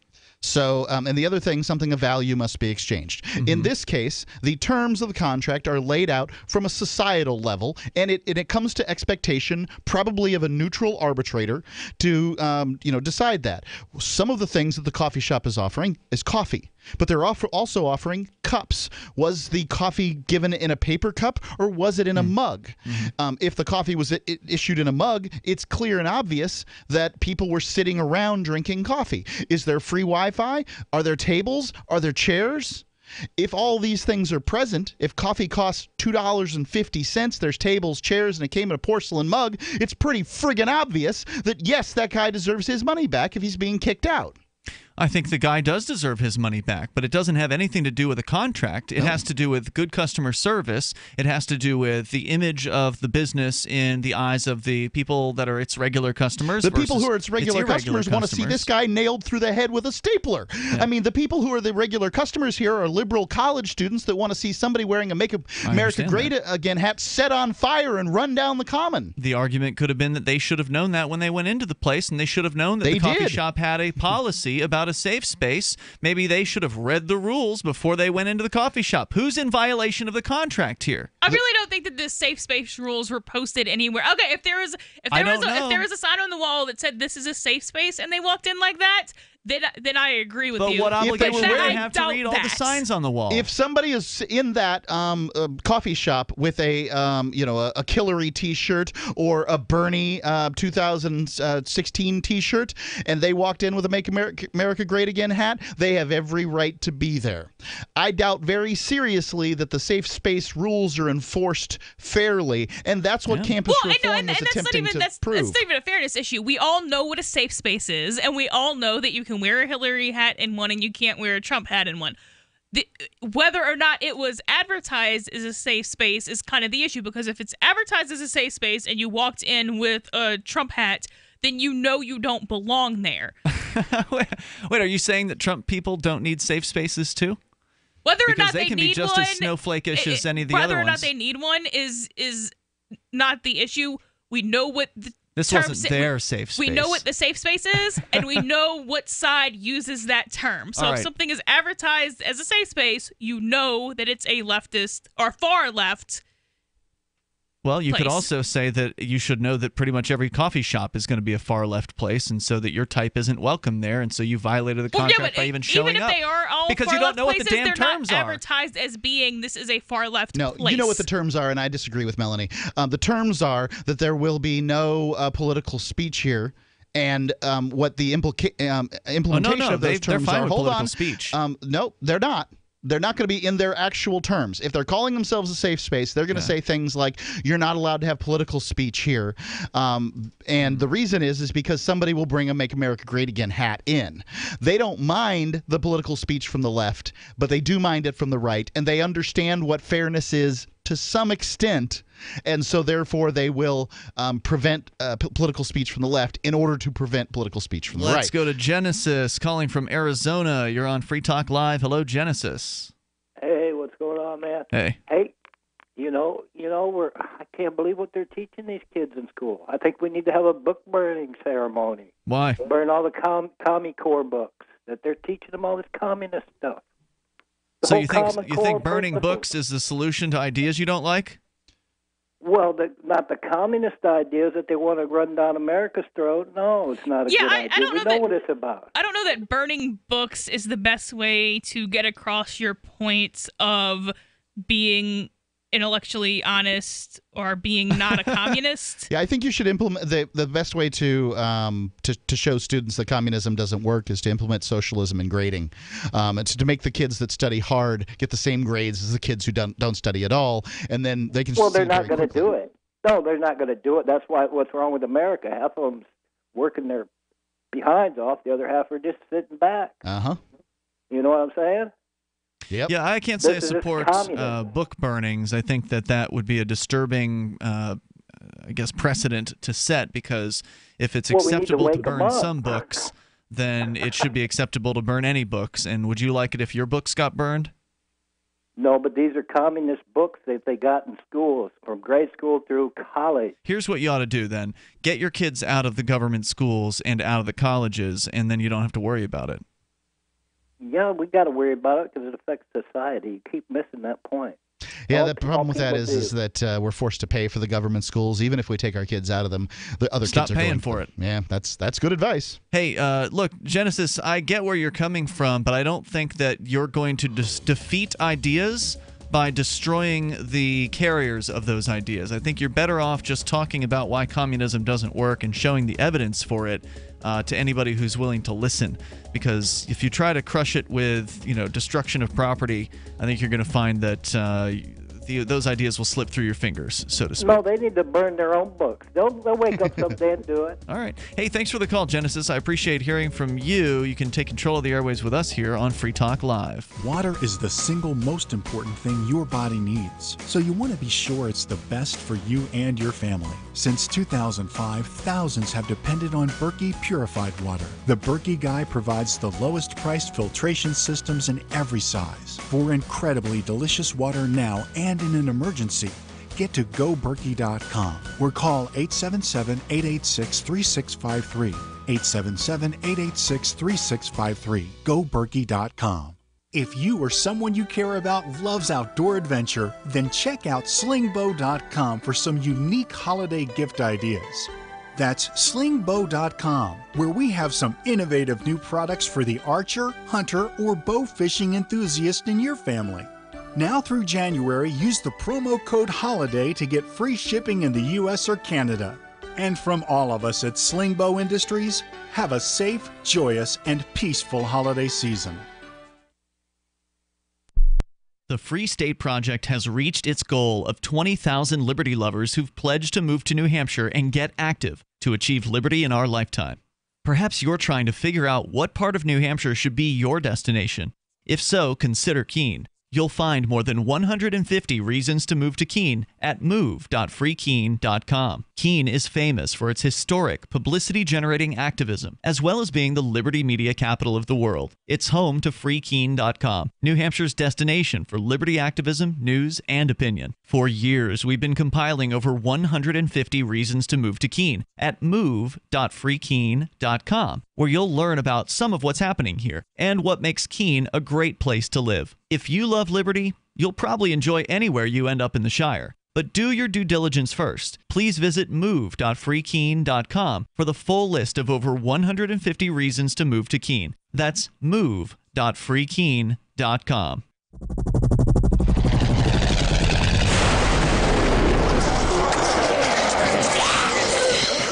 In Survivor Max 2, School Bites, Max must scavenge through a wasteland swarming with the undead. Desperate to find the medicine he needs, he discovers a community of survivors at his former school. Has he finally found the safe haven he's been looking for, or will he discover that school bites?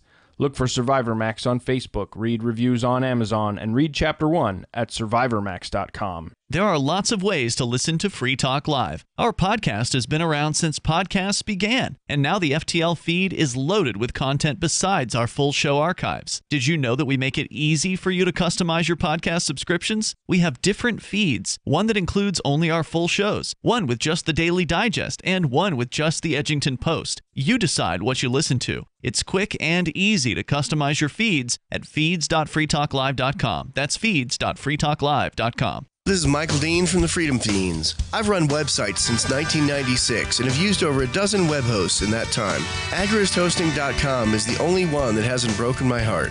Agrist Hosting's uptime and service is stellar, and their DDoS mitigation is the best I've seen. That's important because if you tell the truth in this world, you'll ruffle feathers. And some people will try dirty tricks to silence your voice. No matter what the haters hit us with, Agrist Hosting keeps our websites online. If you have a mission-critical commercial presence or a world-changing activism site, you cannot tolerate any skullduggery. So go with agristhosting.com. Have a WordPress or blog site, but you're not satisfied with performance or uptime? Or just want raw hosting? Want to pay with Bitcoin?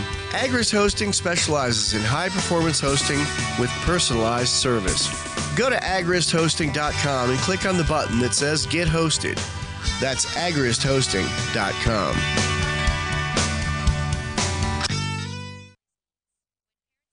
While our satellite channel is free to listen to, it's not free for us. You can help us cover our satellite costs with the chip-in on the right side of the page at lrn.fm.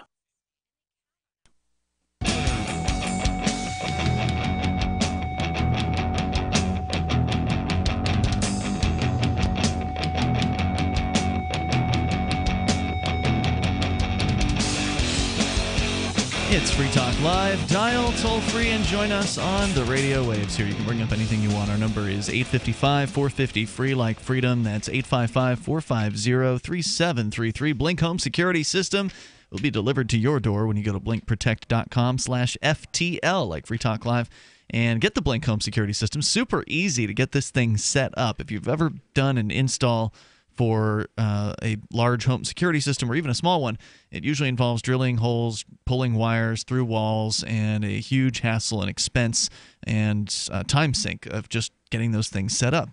BlinkProtect.com/FTL, you just get rid of all that hassle because you plug in the one wire in the system, which is the power cable for the hub.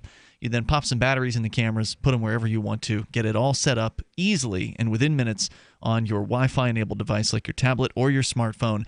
You can also get 3 Blink cams for what some of the other guys will charge you for 1 security camera over at BlinkProtect.com/FTL like Free Talk Live. That's BlinkProtect.com/FTL.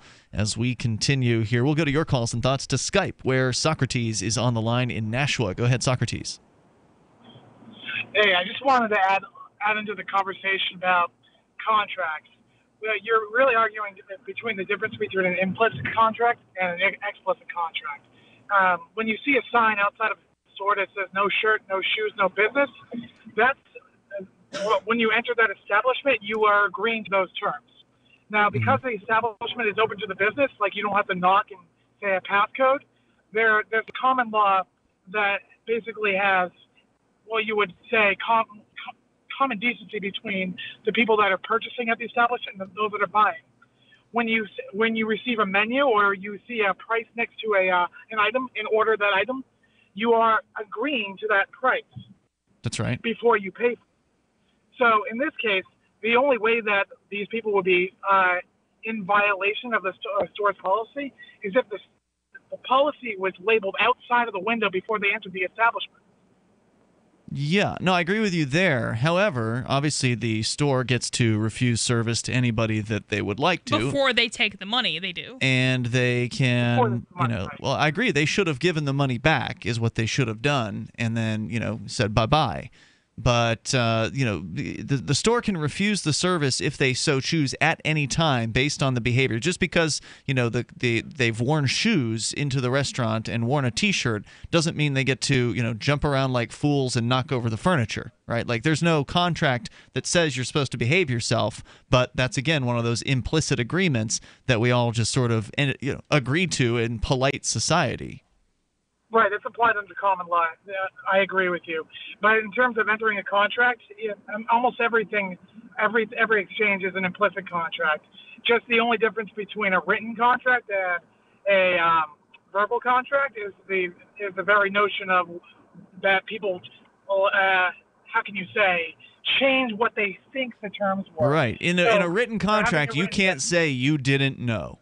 It was right there. Well, you can have a vague written contract, and you can have an explicit or an implicit verbal contract. You can have an explicit verbal contract. If you write a contract in a sufficient level of legalese, then the person's not going to understand it anyway. That's true. Then you don't have a meeting of the minds. Which is why I argued that a lot of these corporate contracts are not real contracts because nobody ever reads them, and on top of that, no one ever signs the other side of it. The corporation just gives you this, you're at a cell phone store, you get a lengthy printout. I remember doing this years ago in Florida. They just print out this long terms of service or whatever.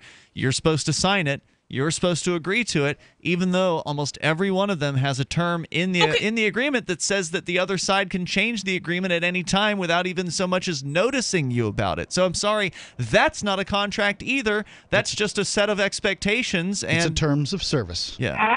Actually, just on that same note, we have Comcast in New Hampshire, and if they change the terms of your agreement without notice, 1 month to month, and you notice it and you call and complain, they will actually give you a reimbursement for them not giving you notice, because it is against common law principles to change a contract or to not provide service without first giving you notice.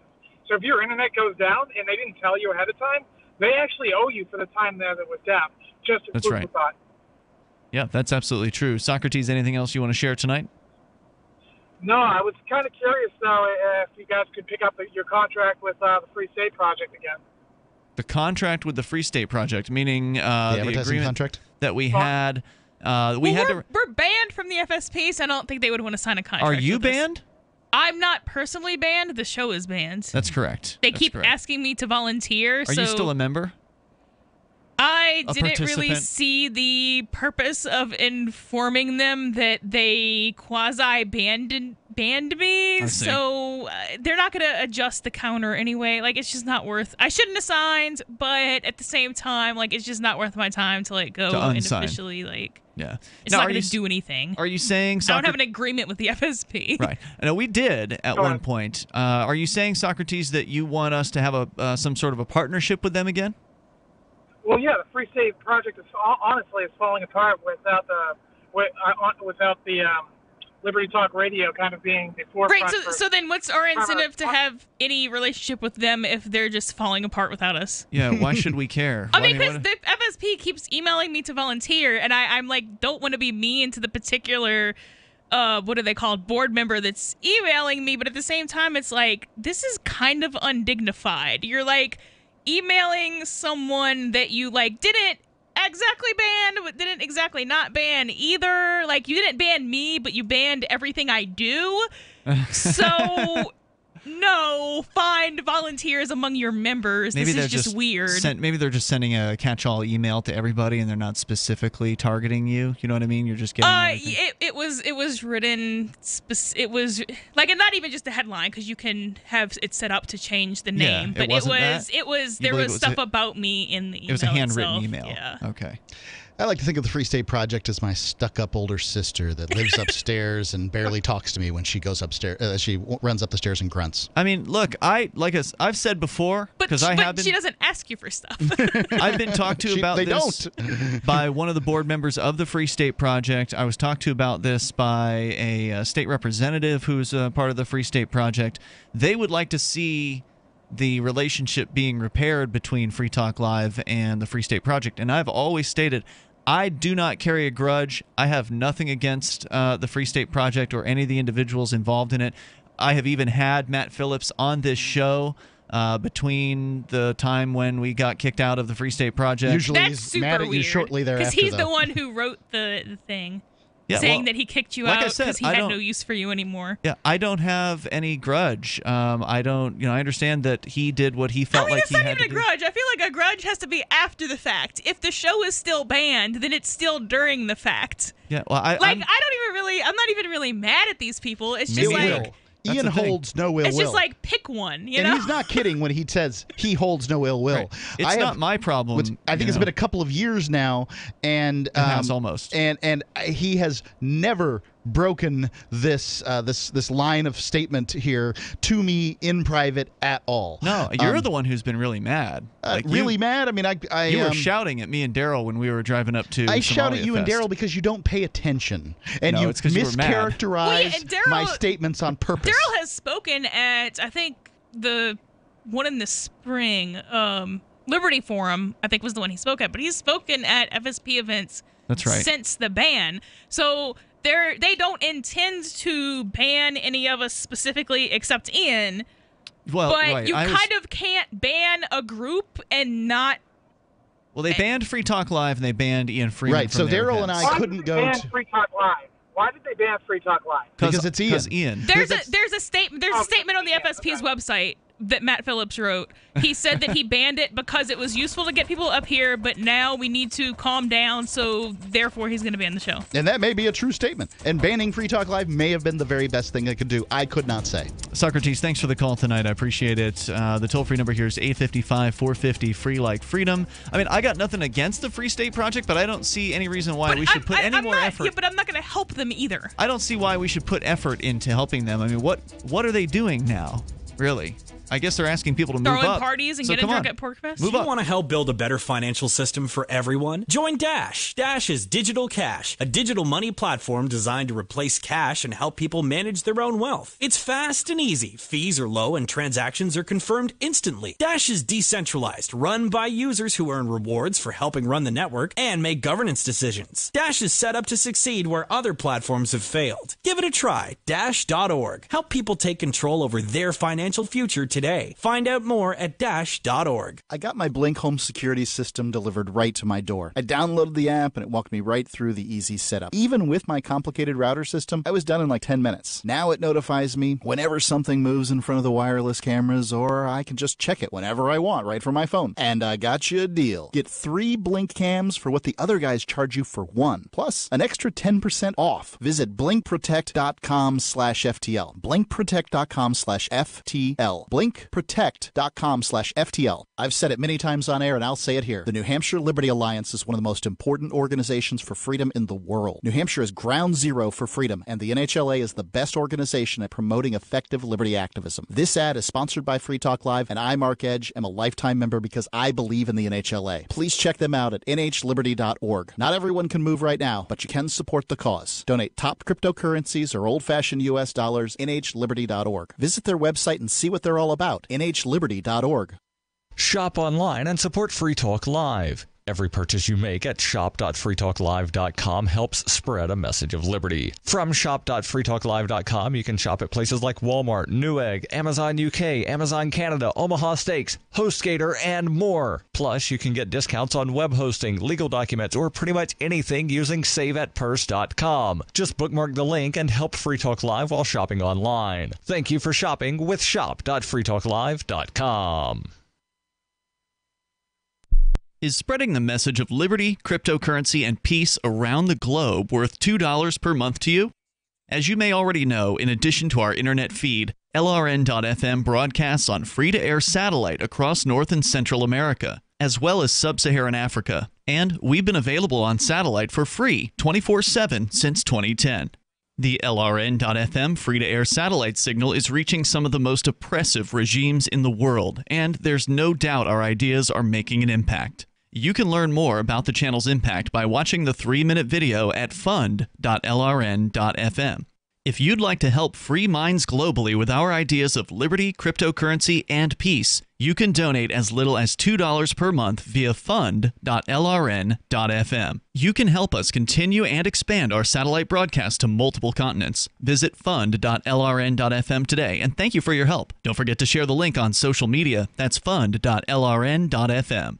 The 3 most important things you can do for Free Talk Live are: 1, share 1 episode a week on Facebook or in some other social networking site. 2, buy the things you buy online through shop.freetalklive.com. 3, give $5 a month to the AMP program. It's my firm belief that Free Talk Live's AMP program is the best use of your charitable dollar among liberty-oriented organizations. Support all the organizations you love, but make sure you give $5 a month to AMP at amp.freetalklive.com.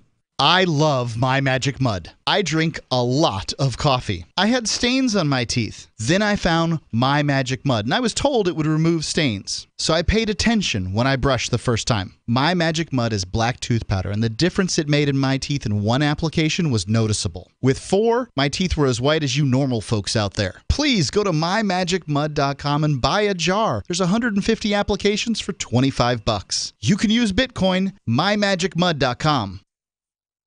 Help get LRN.FM into more ears. Visit promote.lrn.fm for a free bumper sticker, flyers, banners, graphics, and more. Promote.lrn.fm.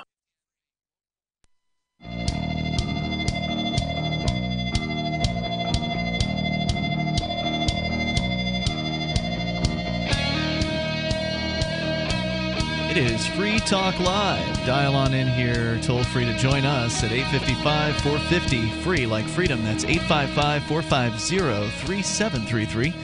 We've got Skype, and the Skype username is LRN.FM. Here in the studio tonight, you've got Ian. Melanie. And Mark. By the way, don't forget to join us online over at freetalklive.com. We got different feeds for you if you are a podcast listener or you'd like to become a podcast listener. You can go to feeds.freetalklive.com, and that'll pull up a list of different links that you can use to get connected with us online, like our iTunes feed or just our regular RSS feed for all the other podcast aggregators out there. Or maybe you want a specific type of our online show, like just the Edgington Post episodes. We have a feed just for that. And we don't do Edgington Post the same way, though, now. That's true. But it will still pick up just the episodes that have Edgington Posts in them.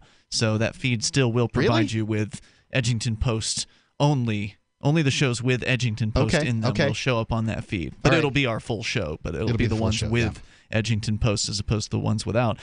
Maybe you want the digests only, the ones that our buddy Riley Blake makes in Utah every single night. He's going to be taking a break toward the end of the year, by the way, but he's been on it for like a year solid, every single day, cutting together a 30-minute short version of each 3-hour-long or 2-hour-long show that we do every day. I think that this is probably our biggest complaint about our main feed is it has both the digest and it has the regular show, so you're going to get a digest of the regular show you just listened to. You get to choose. It's up to you. If that's making you grumpy, listen to my words right now. You can go to, what is it, feeds.freetalklive.com? That's right, yeah. Feeds.freetalklive.com. Pick one or the other if you want. And set up your download feed right there. You can do the full show feed, or you can do the episode, the digest only, or you can do the whole shebang. Get all of it, and then you filter it out. So however you want to do it. So our toll-free number here is 855-450, free like freedom. Let's talk to James in Alabama. You're on Free Talk Live. Go ahead, James. My cut lips are prolapsing, you mother... Huh? Okay, well, not sure what you said there. His cut lips are prolapsing. Oh, I think I know what he said. I'm going to hit the dump button on that one anyway, because I think he said the C word. It didn't sound like the C word there, but with the word... I thought he said cut list.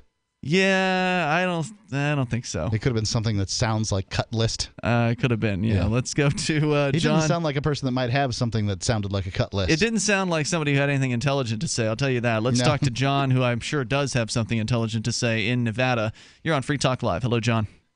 Hi, guys. I'm calling about some encouraging developments in the current Bundy trial. The Bundys. These are the guys who have been in the news a few times over the last several years. The first time was the standoff at the Bundy Ranch out in, I think it was Nevada, between the Bundy family and the Bureau of Land Management that ultimately ended in kind of a stand down. Thankfully, I don't think anybody really got shot in that circumstance, but they ended up coming after them with criminal charges. And then later, a couple of the Bundy brothers went out to the Malheur Federal Wildlife Refuge with a large group of protesters and basically occupied that place for a series of several weeks before the federal government and state police came in there and used violence to remove people from that place, ultimately killing one man, Lavoy Finicum. Anyway, some of the charges they defeated in court at a jury trial, and what's the latest? Well, this is the main standoff trial with Cliven, Ammon, and Ryan Bundy, along with Ryan Payne. And Pete Santilli was also being tried in this tier, but he pled out to some garbage felonies before the trial started. He got time served with some conditions. But the developments have been which was great, but the developments have been even better more recently. Really? Okay. All of the defendants from this tier and the next have been released without bail. The trial is still going on, but it looks like it may be falling apart. Excellent. It appears that the prosecutor has been caught in prosecutorial misconduct. Involving not allowing proper discovery of many facts relevant to the case. There was talk today there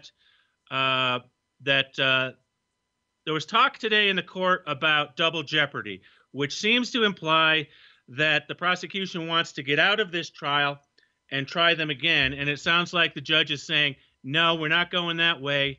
It sounds like they're saying you can try this or I'm going to dismiss everything. That seems to be a possibility now. Nice. So that may be coming because they've sent the jury home now and they're going to have 9 days to figure some stuff out. but it doesn't look good for the prosecution. Wow. I'm so glad you're out there paying close attention to this trial, because otherwise we would get nothing about it. Yeah, thank you so much for doing that, John. It's amazing how people that I talk to sort of in real life really believe the Bundys need to be punished for what they did. What did they do? Well, that's the thing, is the media, they're a perfect example of the media trying somebody being tried in the media, because everything the media shows makes them look sort of very, very guilty. But of what? I don't know, being bad to the government, stealing land. Well, if you're a statist and you believe that the government can own land, then you probably think that they're guilty of trespassing and destruction of property. You can believe that the people who are on the jury believe that, and they have not. Have they, John? Have they managed to get a single conviction of anything through a jury trial at this point? There have been a few convictions, and like minor stuff, but the major stuff that people are let off of. One guy in the first tier got 80 years. Whoa. Greg Burleson got 80 years. And I believe that is primarily because the FBI sent a film crew into the Bundy Ranch, into their home, really. They thought it was independent filmmakers. Yeah. And so they interviewed the Bundys and some of their friends over and over again. This guy, Greg Burleson, he gave the most smack talk. He said the most inflammatory things, and I believe that's why he was convicted. Was it was he saying stuff like he was going to kill agents and things like that, or what was he saying? Yeah, or that's what they should, and the militia should come down, and kill people, those types It's of almost things. like putting your F on the side of your AR-15. I'm surprised the jury got to see that stuff. Well, as you know, Mark, that would be prejudicial, so Right. of course it's allowed against the Bundys. Yeah. Right. Wow. Yeah. So, one guy got 80 years. One guy got 8 years. A couple of guys are waiting for sentencing. But the main people they're going after, the Bundys and, and their closest associates, they're coming out of this clean. Nice. The last one I talked to you about was Eric Parker and Scott Drexler. They were still in jeopardy after the first tier of trials, but they have both pled out to misdemeanors. So they're out. All right. So a lot of things are going really good for the defendants here. Sounds like they're doing some successful damage control. Of course, it's always worth pointing out that anytime you encounter bureaucrats, they're going to take something from you. They're going to take your money or your time or your life. And it sounds like they've done a decent job of minimizing the amount of damage that these bureaucrats are doing to these folks. Keep us in the loop, John, as you continue to follow these cases. I really appreciate your call tonight. Thank you. Thank you. The toll-free number is 855-450-FREE, like freedom. That's 855-450-3733. Was there anything else really we need to say on this coffee thing? It was pretty much done. Here's the other college-related safe space story. This is also from campusreform.org. Massachusetts correspondent Cassie Dillon writing that a dorm display at the University of Massachusetts Amherst is using Care Bears to help students who feel grumpy or stressed. Quote, feeling grumpy or stressed? Let the Care Bears help, unquote. The display states above a large, hand-drawn rainbow adorned with a bit of advice for students. Quote, it's important to take care of ourselves. Self-care is an active choice, and you should treat it as such, one section proclaims, while the other suggests that students, quote, surround yourselves with supportive people and reminders of what you love, unquote. The display also suggests goofing around with friends, making time for fun, eating healthy, and getting enough sleep. If these Care Bears get the college students to brush their teeth in the morning, I really don't care. Yeah, okay, a bigger deal is being made out of that than it really is. Somebody put a sign up, and then somebody wrote an overly serious article about somebody who's being paid $10 an hour to play Farmville, what kind of sign they decided to decorate a dorm with. So, but is this an indicator, though, of how childlike some college students are? No, it's an indication of how bored the student workers are, is what it's an indication of. And somebody can draw Care Bears, and they did.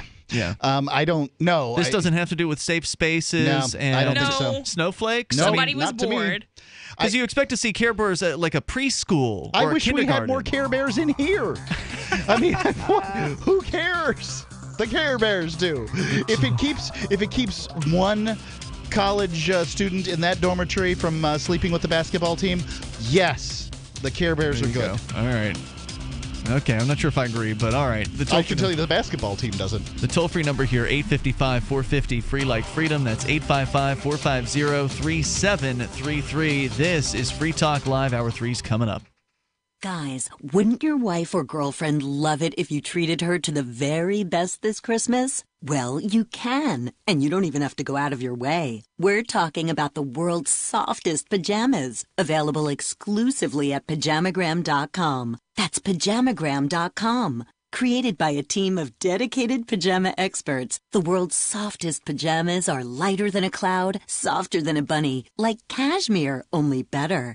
She'll love the way the world's softest pajamas feel, and you'll love the way they look. More than a gift, they're a feeling, an invitation to relax a little longer. The world's softest pajamas are available only at Pajamagram.com. Visit today and give her a gift that keeps on giving, to both of you. Plus, you don't even have to wrap, because every Pajamagram includes free gift packaging, and Christmas delivery is guaranteed. So visit Pajamagram.com or call 1-800-GIVE-PJs. Ross Ulbricht was convicted in early 2015 of running the infamous Silk Road Underground Market. The Silk Road was a gift to humanity and helped reduce the harms brought on by drug prohibition. For this good deed, Ross has been sentenced to life in prison with no possibility of parole. Now, an appeal is Ross's only chance, and he needs your support. Please visit freeross.org, where you can contribute via various methods, including Bitcoin. Visit freeross.org. That's freeross.org.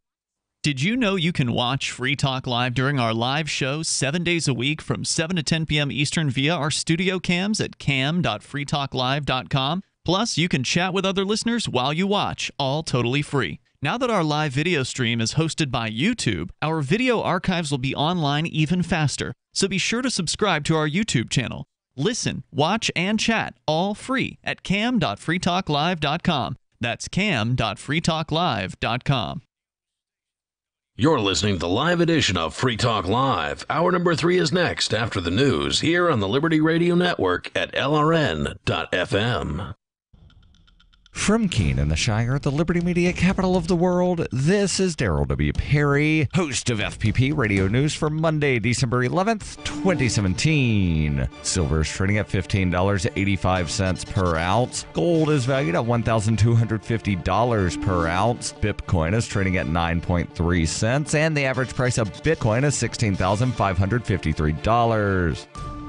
Antiwar.com reports with the Islamic State virtually defeated in eastern Syria, the Syrian military and its allies have shifted their military focus to the northern Idlib province and the surrounding area, the last stronghold of other rebels, including al-Qaeda's Nusra Front. Syrian forces have managed to push the rebels out of their last strongholds in Hama province and towards the Idlib frontier, with expectations that they'll attempt to push into the province next. Throughout the past year, evacuation deals for various rebel factions have seen them relocated into Idlib, which has left the tiny province chock full of different militants. Keeping Idlib contained has long been the focus, but with all the major targets taken, the Syrian military may finally decide it's time to attack. Idlib was long seen as virtually impregnable because of the large number of militants, but infighting among the factions in recent months have left formerly big groups like Nusra a lot weaker and some areas a lot more exposed. If the offensive is successful, it might effectively destroy several rebel groups or at least leave them landless. For over 40 years, Roberts & Roberts Brokerage has been a trusted source for buying and selling precious metals. Gold, silver, platinum, and palladium. They don't feed the banks. They're Bitcoin preferred and have removed the minimum purchase amount for all orders paid in the digital currency. Call Roberts & Roberts Brokerage today for knowledgeable advice on buying and selling precious metals and a forward-thinking approach to new technologies. 800-874-9760 or visit online at rrbi.co. UPI reports just months after same-sex couples in Bermuda were allowed to marry under a Supreme Court ruling, the island's government reimposed a ban under a new law. Parliament member Lawrence Scott said the Domestic Partnership Act of 2017 helps the LGBTQ community by giving same-sex couples benefits it has been asking for, while keeping traditionalists happy because it doesn't change the traditional definition of marriage. The Royal Gazette reported Scott said, as it stands now, they can have the name marriage but without the benefits. But after the bill passes, they have the benefits, just not the name marriage. The benefits are what they really want. The bill passed Bermuda's parliament 24-10. According to Pink News, Bermuda became the first country to re-ban same-sex marriage. Shadow Economic Development Minister Grant Gibbons, who voted against the bill, said it marked a step backwards for Bermuda. Gibbons said, "This is a human rights issue. We're taking away marriage equality rights from the LGBTQ community." In 2016, 69% of voters rejected a referendum to approve same-sex marriage in Bermuda, but less than 50% of eligible voters cast a ballot, making the vote invalid. But in May, Winston Godwin of Bermuda and his Canadian fiancé, Greg DeRoche, won a legal battle in Bermuda Supreme Court to allow same-sex marriages to take place in the country. That paved the way for same-sex marriage until the vote on Friday. Those already married prior to the vote on Friday will not be affected by the new law. Are you an advocate for free market money? Do you promote Bitcoin as an alternative in a fiat-centric world? Then you need Spendabit in your arsenal, the search engine for things you can buy with Bitcoin. Spendabit aggregates millions of products from thousands of Bitcoin-enabled merchants. Keep your money in the free economy. Visit spendabit.co today. Bitcoin merchants, ask about our merchant suite to reach even more customers. Spendabit.co. Reuters reports a massive California wildfire that has already destroyed nearly 800 structures. It scorched another 56,000 acres on Sunday, making it the fifth largest such blaze in recorded state history as it ran towards picturesque coastal communities. But as darkness fell, fire officials said that with the hot, dry Santa Ana winds not as fierce as expected, crews had been successful in building some fire lines between the flames and the towns of Montecito and Carpinteria. The Thomas Fire, the worst of 6 major blazes in Southern California in the last week, and already the fifth largest in state history since 1932, has blackened 230,000 acres, more than the entire area of New York City. It has destroyed 790 houses, outbuildings, and other structures, and left 90,000 homes and businesses without power. The combination of Santa Ana winds and rugged terrain in the mountains that run through Santa Barbara and Ventura counties have hampered firefighting efforts, and officials said the Thomas Fire was only 10% contained Sunday evening, down from 15% earlier in the day on Sunday. This has been FPP Radio News. Online at fppradio.com.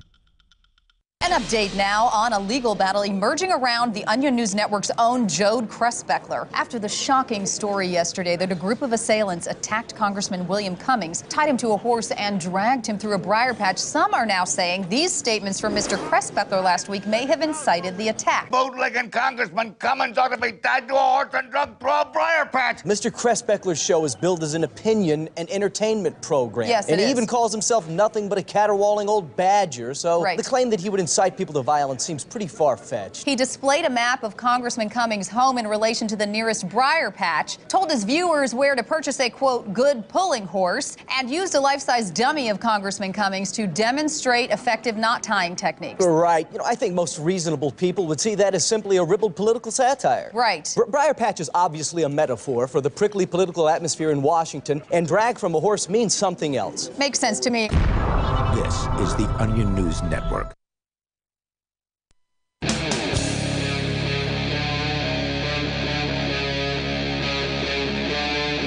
Free Talk Live.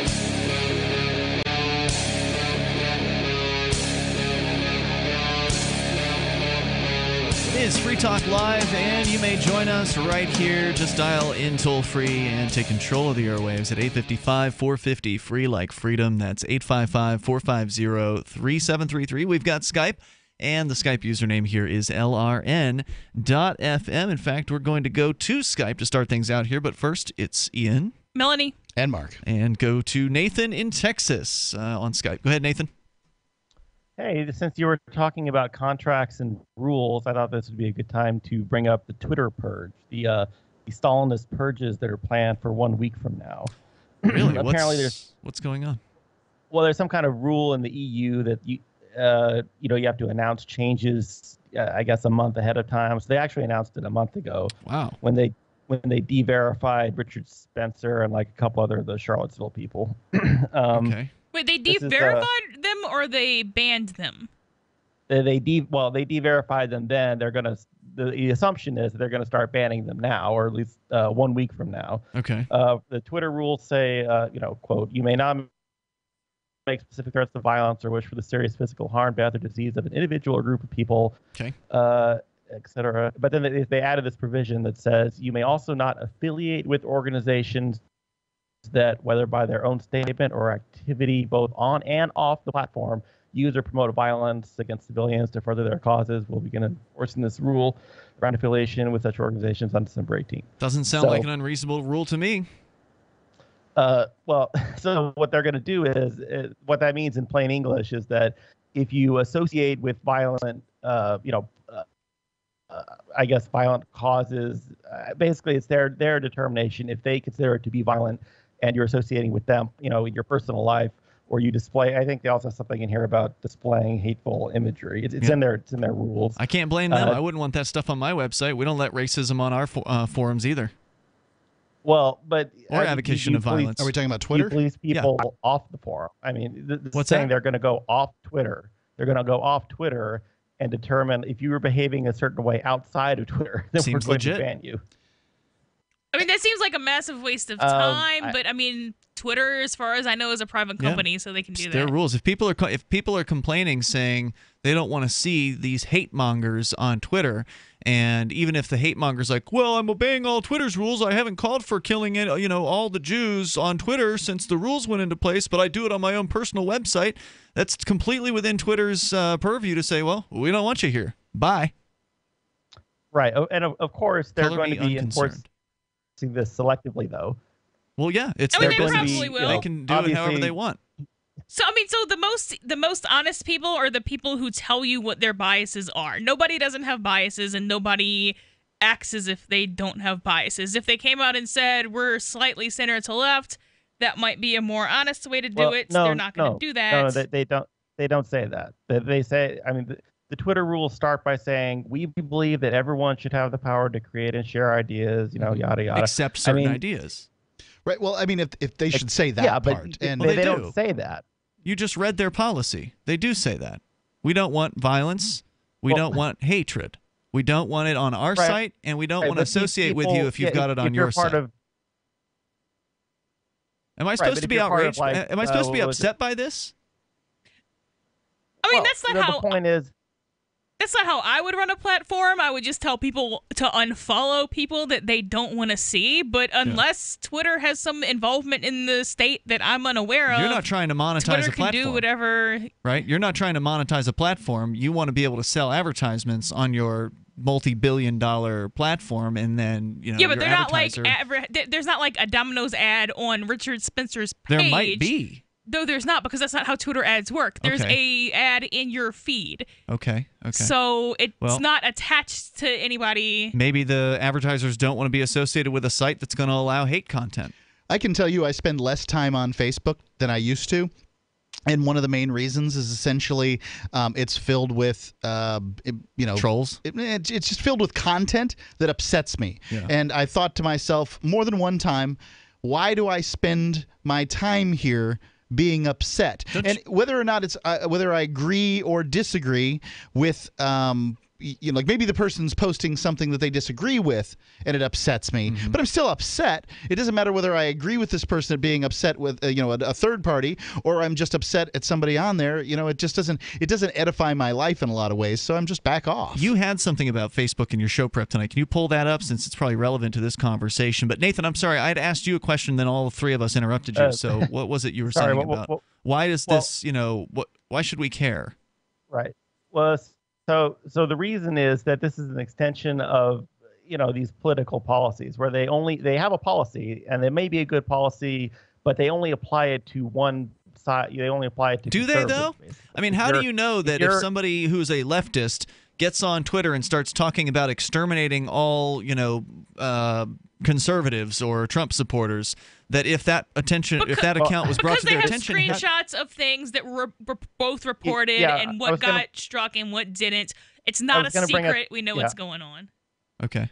Well, but it's also their don't use their platform. I was going to bring up the example of the guy that called for white genocide. I think I believe his Twitter account might be private now. I'm not sure. A lot of people are doing that, but they didn't ban him, as far as I know. Okay. Like basically, if you're part of Black Lives Matter, one of these like Well, Antifa you type don't have groups, to use their platform. You will not see them purged, is my prediction. You could go somewhere else. I mean, I get your point. You're trying to say that they are they're not consistently enforcing this, and maybe they aren't. They're not good platforms for free speech. They purport themselves as platforms for free speech, and I think. Well, no, they don't, because they just have all these exceptions. Yes, they do, Ian. They have all these exceptions. Well, I understand that.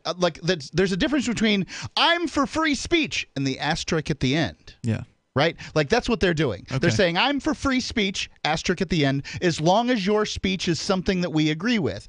And that is outrageous whether or not you choose to use the platform. I think that Twitter and Facebook are populated by a bunch of bedwetting liberals who do not care about my opinion and thus my dollars. Therefore, they don't get my business anymore. Okay, well, then go out to the. But that's what you want. And why don't you say that? Why don't you just say, what do I want? Facebook sucks. Why do you spend your time there rather than trying to defend their policies of free speech as long as you agree with us? If you don't like it, don't go there. No, Ian. That's what I'm asking you. I know what to do with my own time. I'm a grown man, 46 years old. I don't need your permission. Thank you very much. What am I What defending? I'm saying is that you should say that their policy of free speech, as long as you agree with us, is outrageous, and that they are not platforms for free speech. I never considered them to be platforms for free speech. I understand that. You're telling me that. Most I've never seen that. people do. Okay, I've never seen it. Nobody ever told me Facebook or Twitter are platforms for free speech. They're private companies with rules on what you can say. That's immediately obvious to me. The government educated people who use them, the government school educated people that use them, are just that ignorant about what free speech is. Okay. There is no free speech on Twitter. There is no free speech on Facebook. Of course not. And don't propose that they are. These aren't platforms to bring the world together. And, obviously not. People fight all the time on Facebook. Ian. I am now warning the public. Okay, good. I'm telling them. Don't say I said any of those things, because I've never said they're platforms for free speech. I've said if you don't like it, there are other places you can go. In fact, Chris Cantwell has gone to a website called Gab.ai. Chris Cantwell, for those that don't know, is one of the more prominent kind of white nationalist types who's been attacked and banned from all these different platforms. And now he's on a platform that basically panders to the right wing. So if you want to go to, although they claim to be for free speech, but I'm sure they have exceptions too. I bet if you looked at their terms of service, you'd probably find exceptions there as well. But, if you want to go there, you can go there. And, there's a bunch of hate mongers there that you can listen to. I mean, I fail to see what the controversy is here. Well, the controversy is essentially that Jack Dorsey, the CEO of Twitter, went on live television and lied about that it's a free speech platform. He said, we don't censor. The guy asked him point blank, do you censor people? And the fact that there's a report button kind of contradicts that. Yeah, I mean, thank you for pointing it out. For everybody that didn't know, Twitter is private property, and they can set whatever rules that they want to. Thanks for the call tonight, Nathan. I appreciate it. The toll-free number here is 855-450 free like freedom. That's 855-450-3733. And you can bring up whatever you want. And no, we don't want your racism on our forum either, or any advocacy of violence. Thanks very much. You can find somewhere else to put that on the internet. It's a big place. From the second letter of Captain Mark. Any pirate knows that commerce is communication. Markets condense oceans of information into a single price. Innovations in communication are circumventing the scrutiny of the crown. This signals a change in the coin of the realm. The Crown uses digital currency to surveil, censor, seize, and destroy wealth at will, so pirate currency must protect us from this weaponized money. We need to move funds further, faster, cheaper, and without third-party observation, basing decisions on an accelerating flow of information. So pirates require nearly instantaneous transactions with no arbitrary limits on volume or artificial influences on fees. Most importantly, a pirate currency must preclude centralization. Otherwise, it will become another link in our chain to the crown. A superior currency will result in the obsolescence of the coin of the realm and the extinction of the crown itself. Trade above the grid. Join us at pirateswithoutborders.com.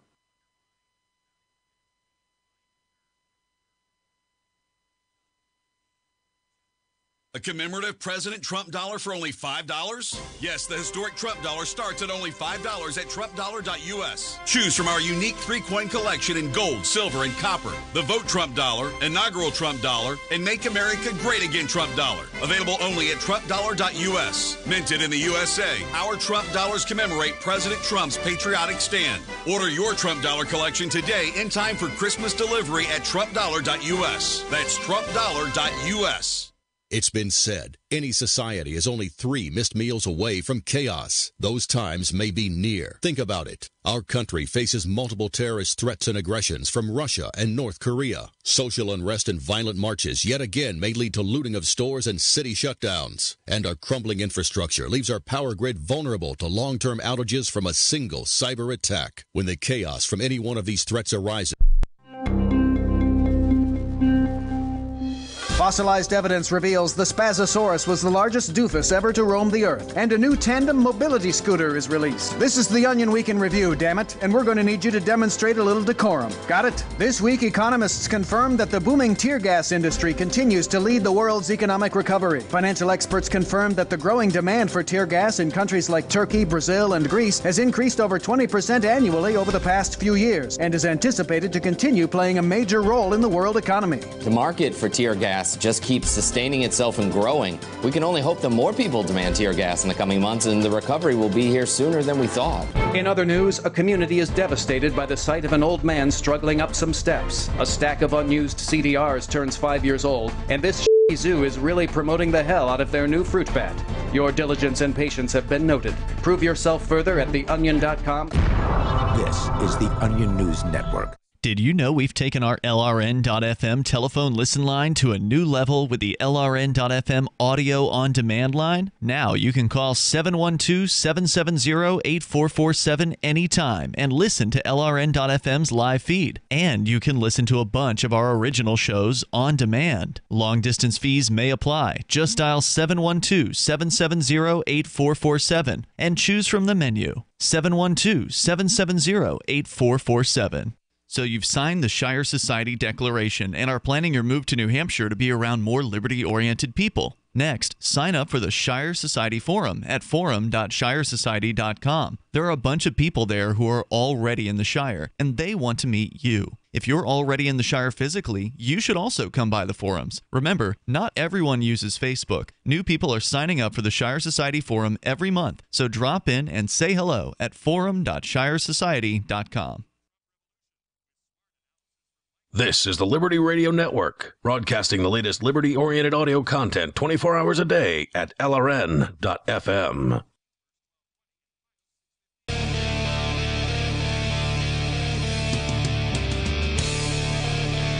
Free Talk Live, you may dial toll free to join us here. Our number is 855-450-FREE, like freedom. That's 855-450-3733. We're talking about the internet's and how it's not exactly a free place on certain websites.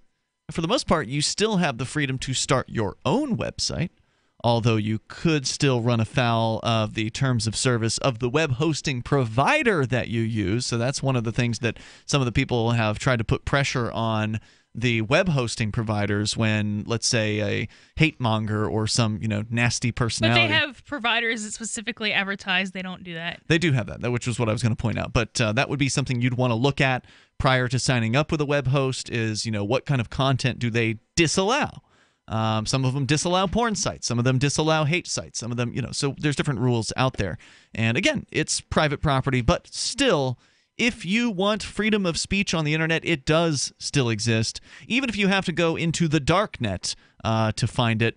And we actually saw a headline today, speaking of the darknet, that the Dream Marketplace, I believe the current largest, most popular underground darknet market, is apparently enabling Bitcoin Cash now as a new cryptocurrency that they are going to be allowing the customers and the sellers to use on that marketplace, which is great news for Bitcoin Cash. I don't think that the market has responded with a huge shoot-up like we saw when the Monero, the more anonymous cryptocurrency, was introduced into a couple of the darknet markets within the last couple of years. Monero shot up big time on that news. I don't know if Bitcoin Cash has done that yet. But I did see that headline just before we started the show here tonight. Also, if you want to, of course, join us online, you can do that over at freetalklive.com. Melanie, we've talked a lot about your tax service here, and it probably goes without saying that you accept Bitcoin, but can we clarify, do you accept cryptocurrency as payment for your accounting services and tax services? Yes, Bitcoin Cash, Dash. I'm currently trying to download a Monero and Ethereum wallet. Right on. So if you want to pay me in Ethereum and want to show me a wallet I can use. So basically any of the major cryptos. Yeah, any of the main you'll accept kind of like that. the main credit cards. Instead, it's the main crypto. Right. And that's what it's kind of turning into around here, with businesses accepting Dash now here in the Keene area and the Portsmouth area of New Hampshire, which is very exciting. So it's nice to see businesses expanding out just beyond Bitcoin.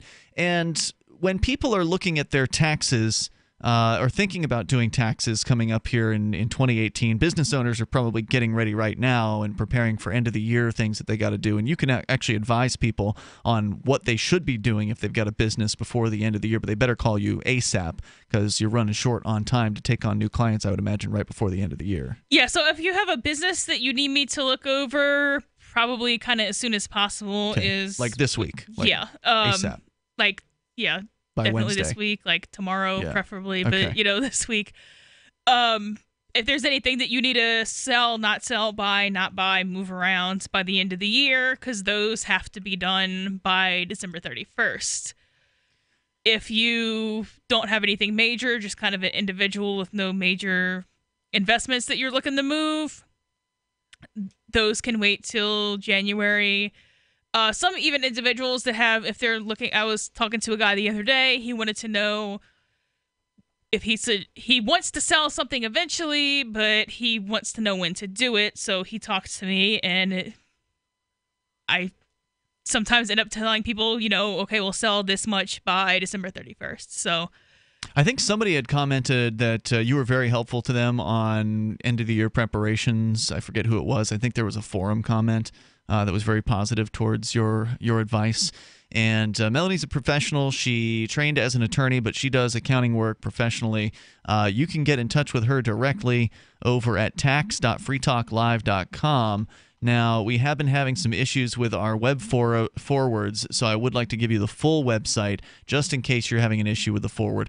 It's bookkeeping-and-taxes.com. That's Melanie's website. It's bookkeeping-and-taxes.com. That's how you can get in touch with Melanie. She's a real anarchist, and she hates the state, and she's going to do everything she can to make sure that they don't get as much, or they get as little as possible out of you. Is that right? Yes. All right, excellent. So our toll-free number, if you want to join us here tonight, is 855-450-FREE, like freedom. Mark, since we were talking about internet and the freedom or the lack thereof, the freedom of speech or the illusion of freedom of speech on certain websites, you had mentioned Facebook, and you actually happen to have, because Nathan had called in about the whole topic, we hadn't gone to it, but you happen to have something that's related from why Facebook is a terrible place to have an argument with somebody. According to science. Oh, okay, even better. From Inc. magazine, Inc.com. Which science never really tells you what you should and shouldn't do. It just tells you what will happen if you do. So that's false right off the bat. If you're getting your science from Inc. magazine, perhaps you should rethink your life. Is this INC? INC.com, okay. yeah. Isn't that a tech publication anyway? It was, yeah. Okay, yeah, I don't know not a science. I don't know if it's a magazine anymore or not. You've seen it happen dozens, if not hundreds of times. You post an opinion or a complaint or a link to an article on Facebook. Somebody adds a comment disagreeing or agreeing with whatever you posted. Someone else posts another comment disagreeing with the first commenter or with you, and or then there's both. 100 more that come in after Others jump in and add their own viewpoints. Tempers flare, harsh words are used. Right. Soon enough, you and several of your friends are engaging in a virtual shouting match amid insults in all directions, sometimes at people you've never met before. There's a simple reason this happens. Turns out we respond very differently to what people write than to what they say, even if those things are exactly the same. Really? That's the result of a fascinating new experiment by UC Berkeley and University of Chicago researchers.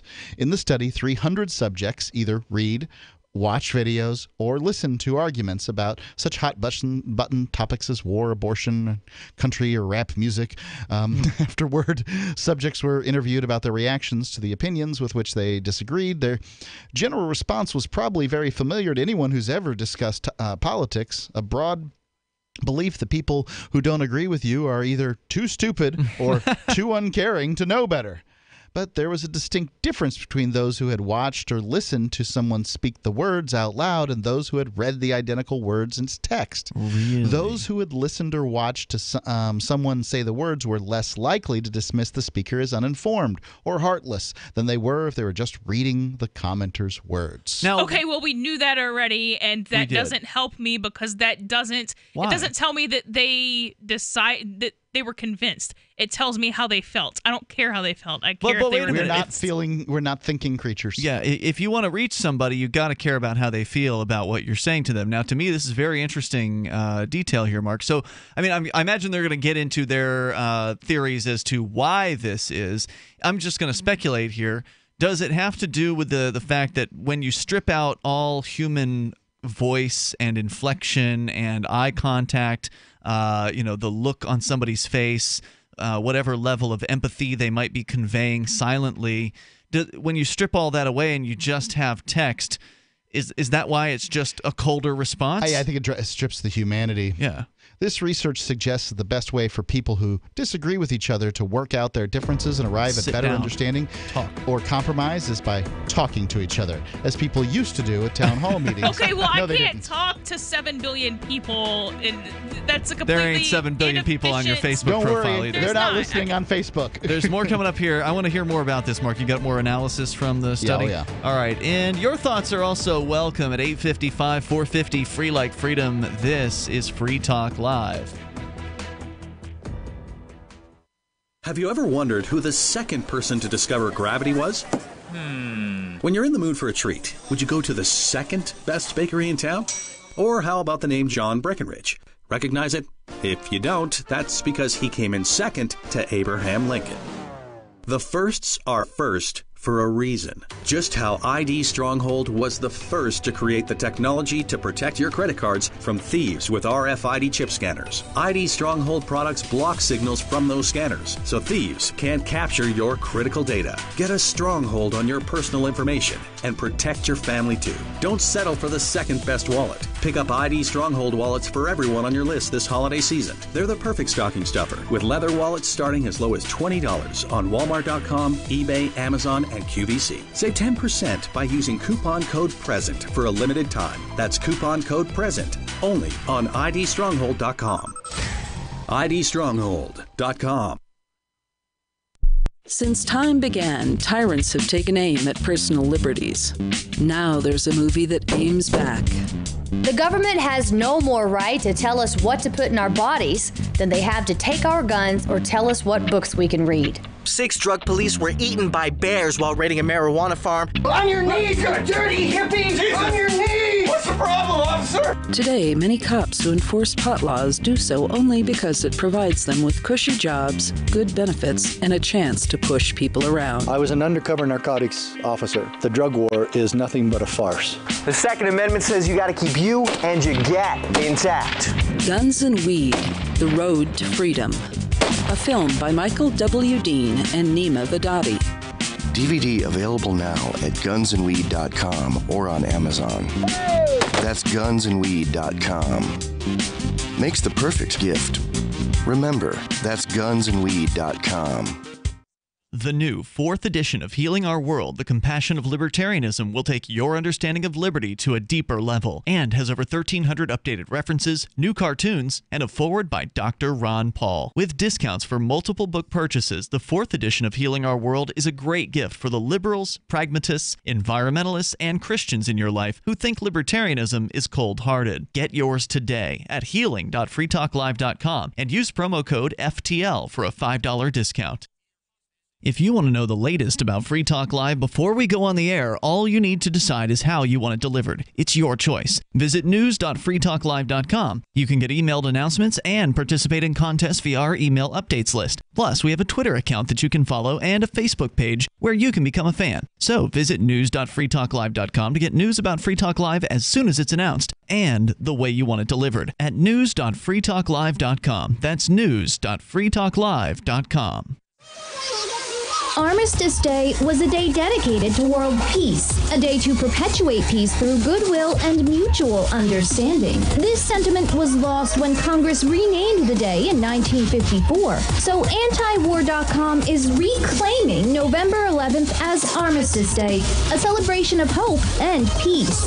Antiwar.com has been battling the war party for 22 years and has always been on the cutting edge of technology in this fight, having accepted Bitcoin donations for 5 years now. Antiwar.com is diving deeper into the cryptocurrency movement by adding Bitcoin Cash, Dash, and Zcash to its digital currency donation options. And to celebrate, Bitcoin.com has pledged $20,000 in crypto matching funds through December 31st. Help Antiwar.com accelerate into the future with a cryptocurrency donation today.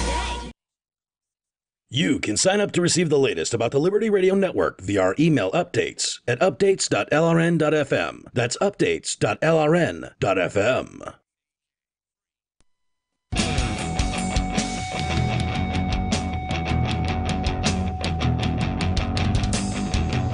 Free Talk Live. We invite you here to join us. The toll-free number is 855-450-FREE like freedom. That's 855-450-3733. Science has apparently shown that having an argument with somebody on Facebook is much less persuasive, much less successful than having the same exact argument with somebody on real life or even over a telephone or Skype or something like that, where you can hear the person's voice or where you can, I would say even better, see the individual when they're talking to you. Well, I mean, I think we knew that. It's just like from an efficiency standpoint, if I can tell 100 people the same thing versus having to go find somebody who'll listen to me in real life. I mean, yeah, there's a trade-off there. I thought we all knew that, but like that doesn't mean that the internet is bad. I didn't say the internet was bad, but if you want to actually persuade people on a certain viewpoint, what they're saying here in the story that Mark is sharing with us is that Facebook or an online conversation may be the least effective way. Right, but that's like saying that Lamborghinis are better than Uber. Like, well, yeah, but if you don't have $100,000, maybe it is a good idea for you personally to take an Uber if you only have $100 or whatever. Well, I can tell you, I go on Facebook on a regular basis and encourage people to call into Free Talk Live with their their stupid, corny, dumb Really? Because position. I've told like 3 people that and like 2 of them called. Good. That's excellent because I just don't get it to happen. And the chances, I mean, I don't know the reason why people don't call in and have a real conversation. Cowardice. Maybe they just don't feel like they have the time. But here's what. I'm on 2 sides of this. A, I feel like a person who expects me to convince them on Facebook by writing some long wall of text for them. Spend half an hour tapping out. To do an essay is essentially a grammar school teacher having me write an essay for them. Which they then won't actually read. Right. They'll read the first sentence, the last sentence, and say long, didn't read. Or they'll pick out the parts they disagree with. Right. Disagree with the parts they Well, you can't start with a whole page-long post. But that's what it comes to. Well, but if you give them an article to read that's more convincing than what you've done, they'll say they will never read the link. Right. And I won't read your link either in all likelihood. If you post a link up and tell me to go read this, well, I don't know that I've got time or energy or inclination. Okay, but you have to build up to that. Somebody can't just be like, why taxation is theft, and why is taxation theft, and then you respond with a page-long Facebook article that turns itself into a note. What percentage of people do you think you convince of anything on Facebook? Pretty small, but it's better than I can do in real life. No, I can't walk up to somebody in the street and be like, hey, let me talk to you about anarchy. I decided that my time and my emotional energy is more important than the minuscule number of people that I can convince of something new on Facebook, and I have withdrawn from that. I believe that what Roger Ver does is the best use of social media. What's that? I've seen him use it very, very well. So he has a some kind of repeater system, right? So he types something in on some system, and that then populates to whatever social media he uses. Right. All of it the same one. Right. So there's several of these. That What are some I've of got the names? that. Hold on. I'm not done. Yeah. What's one of the names of them? Hootsuite? Okay, Hootsuite. There's one. We use that. Also, he doesn't engage. He types what he types. Yeah. He puts it in. He may or may not read some things, but he never goes in the It's comments. never worth it. It's never worth the time. It's like reading the comments on your YouTube video. Right. It is a waste You of wouldn't time. argue with those jackasses. You just Why would you put it argue out with the ones there, on Facebook? and then you let the jackholes comment and push your, make and run the algorithm and all that other stuff. Who cares what they say? You just keep on putting it out there, and that's the best way to use it. But I don't. I just decided, there's nothing. Now nothing for me they there. say, Mark, that is not the way you're supposed to use Okay, Facebook. tell me. They say, and I agree with you. I think that who cares what these anonymous people I'm talking think. about my emotions. Look, that's what's important to me is that there are people around that is the world. a value judgment, and I don't have a problem with. I you have a value to Right, and my I don't have a emotions. problem with you saying that to you one thing is more valuable than the other if you have to pick. But that does not mean that Facebook or any other platform is valueless. No one said it was as valueless. a tool. No, I It don't was think it's just valueless less as a tool. valuable. I think it approaches valueless. Because convincing people of things on Facebook is near impossible. And why would I spend my valuable time? Remember, I got get things 80 to years do. on this planet. Yeah. I'm not going to spend them convincing a-holes on the internet who aren't going to read my posts. Yeah, what's the value in And you convincing kind of them? have to sift through, like, okay, this person is just being obnoxious versus this person is looking for answers. But I can turn the obnoxious person with a certain number of posts. I can engage them in a way, through my writing that I can get them on board. But I've done this. I've spent the Not very time often. to get somebody from a screaming match to, well, I guess we're just going to have to disagree on this Great. point. Now what? Well, that's It's still not a no win. achievement. Right. I, as an incredible, I'm a talk show host. I am one of the peaks of getting the ideas of liberty out there, of articulating this message. And these people, it just flies past them like it's completely useless. No, I am They not weren't there to going be to throw convinced. any longer throw pearls to swine. They weren't there to be convinced. Now, the argument is that, and I think that Melanie has sort of made, but not directly, is that, well, you won't convince that person, but maybe there's hundreds watching who might be. You almost There are hundreds of never- thousands here on Free Talk Live, and I can't get that person with whom I'm communicating to call in. Right. That says to me that the people who are Okay, watching. well, most people aren't going to want to be on a public platform, so I don't know that that's a good But judgment of who Facebook you're. is a public but platform. they don't think it is, which is stupid. But they don't think it is. Well, if you see the little globe next to the person's post, that means it's a public post and that anybody on Facebook can But respond it doesn't to it. feel public, whereas the radio does. Yeah. So even though there's no real difference,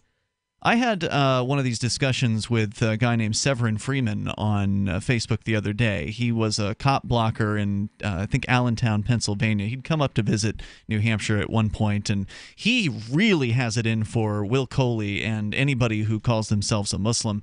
And he will just, call them out with all kinds of questions that are based in usually, the kind of stuff that you hear on Fox News, the claims about Muslims that are easily debunkable by somebody like Will. And he claimed that Will blocked him. And, I don't know why that happened. I wasn't paying attention to whatever argument they were having over. Don't over worry. You're better off. I am. I don't really care. But I said, Will can't block you if you want to call in when he's on our show. And then thousands of people or hundreds of thousands of potential listeners can actually hear your argument rather than you just complaining about it on a closed Facebook group in front of a couple dozen people. So if you actually want more people to hear what you have to say, then you should call in. I was like, well, no. The usual objection is, well, I don't feel comfortable calling in because you can just, turn me down or hang up on me or something like that. And I can block you on Facebook. Right. Yeah. Or delete your posts from my post on Facebook. So what's the difference? The difference is you would get to be heard by people if you were on the radio, and you don't get to be seen by even a fraction of that number of people on Facebook. But if you're having a real conversation with somebody, the other difference is you don't get to just ignore certain things that the person said. They can make sure that you answer a question or look at a specific point that they're making and have a response to that. Whereas if you try that on Facebook, it never works. You can keep posting, hey, buddy, I asked you this question about this thing and you ignored it. And then they'll ignore Well, it. then they're not going to answer you, but the audience sees that. No. Though they don't. Okay, humans are, you're giving them way too much credit. Humans are not logical beasts. They are not reading through here. They're just watching the, Okay, well, if somebody's not logical, I can't convince them of an argument by definition, so then I have to ignore that portion of the population, however big it may be. I can't, what am I going to feels your way into an argument, and then tomorrow somebody's going to make you feel different? Now, you got converted on Facebook, didn't you? Not Facebook, but online. Yeah. Now, what was the platform? Chris's website? Chris Cantwell's website. Back when he was a libertarian, just to be clear. You were there when he was a libertarian and not a racist. It was in 2014. Yeah. So, I understand. There are people who have had their minds changed by persuasive arguments online. There's no doubt about that. Inc. Magazine's done the studies here, and I can tell you that at this point, it's beyond debate that you can communicate better with voice than you can with typing. Well, right, and it is. So if you have both those options, then you should choose voice. You but do. If you only, 800 I do. 855 453. Everybody listening to me right now, 855 453. I don't care if you want to tell me that the Red Sox are the best baseball team. Whatever it might be, call in and convince me. The only people who avail themselves of it are Ricky, Sarah, and Ralph most nights. Right. The toll-free maybe number. those are the only people who aren't working. Hundreds of thousands of people, documented listeners, listen, and they don't call. This is Free Talk Live, 855-450, free. I got my Blink home security system delivered right to my door. I downloaded the app and it walked me right through the easy setup. Even with my complicated router system, I was done in like 10 minutes. Now it notifies me whenever something moves in front of the wireless cameras, or I can just check it whenever I want right from my phone. And I got you a deal. Get 3 Blink cams for what the other guys charge you for 1, plus an extra 10% off. Visit blinkprotect.com/FTL. blinkprotect.com/FTL. blinkprotect.com/FTL. Do you want to help build a better financial system for everyone? Join Dash. Dash is Digital Cash, a digital money platform designed to replace cash and help people manage their own wealth.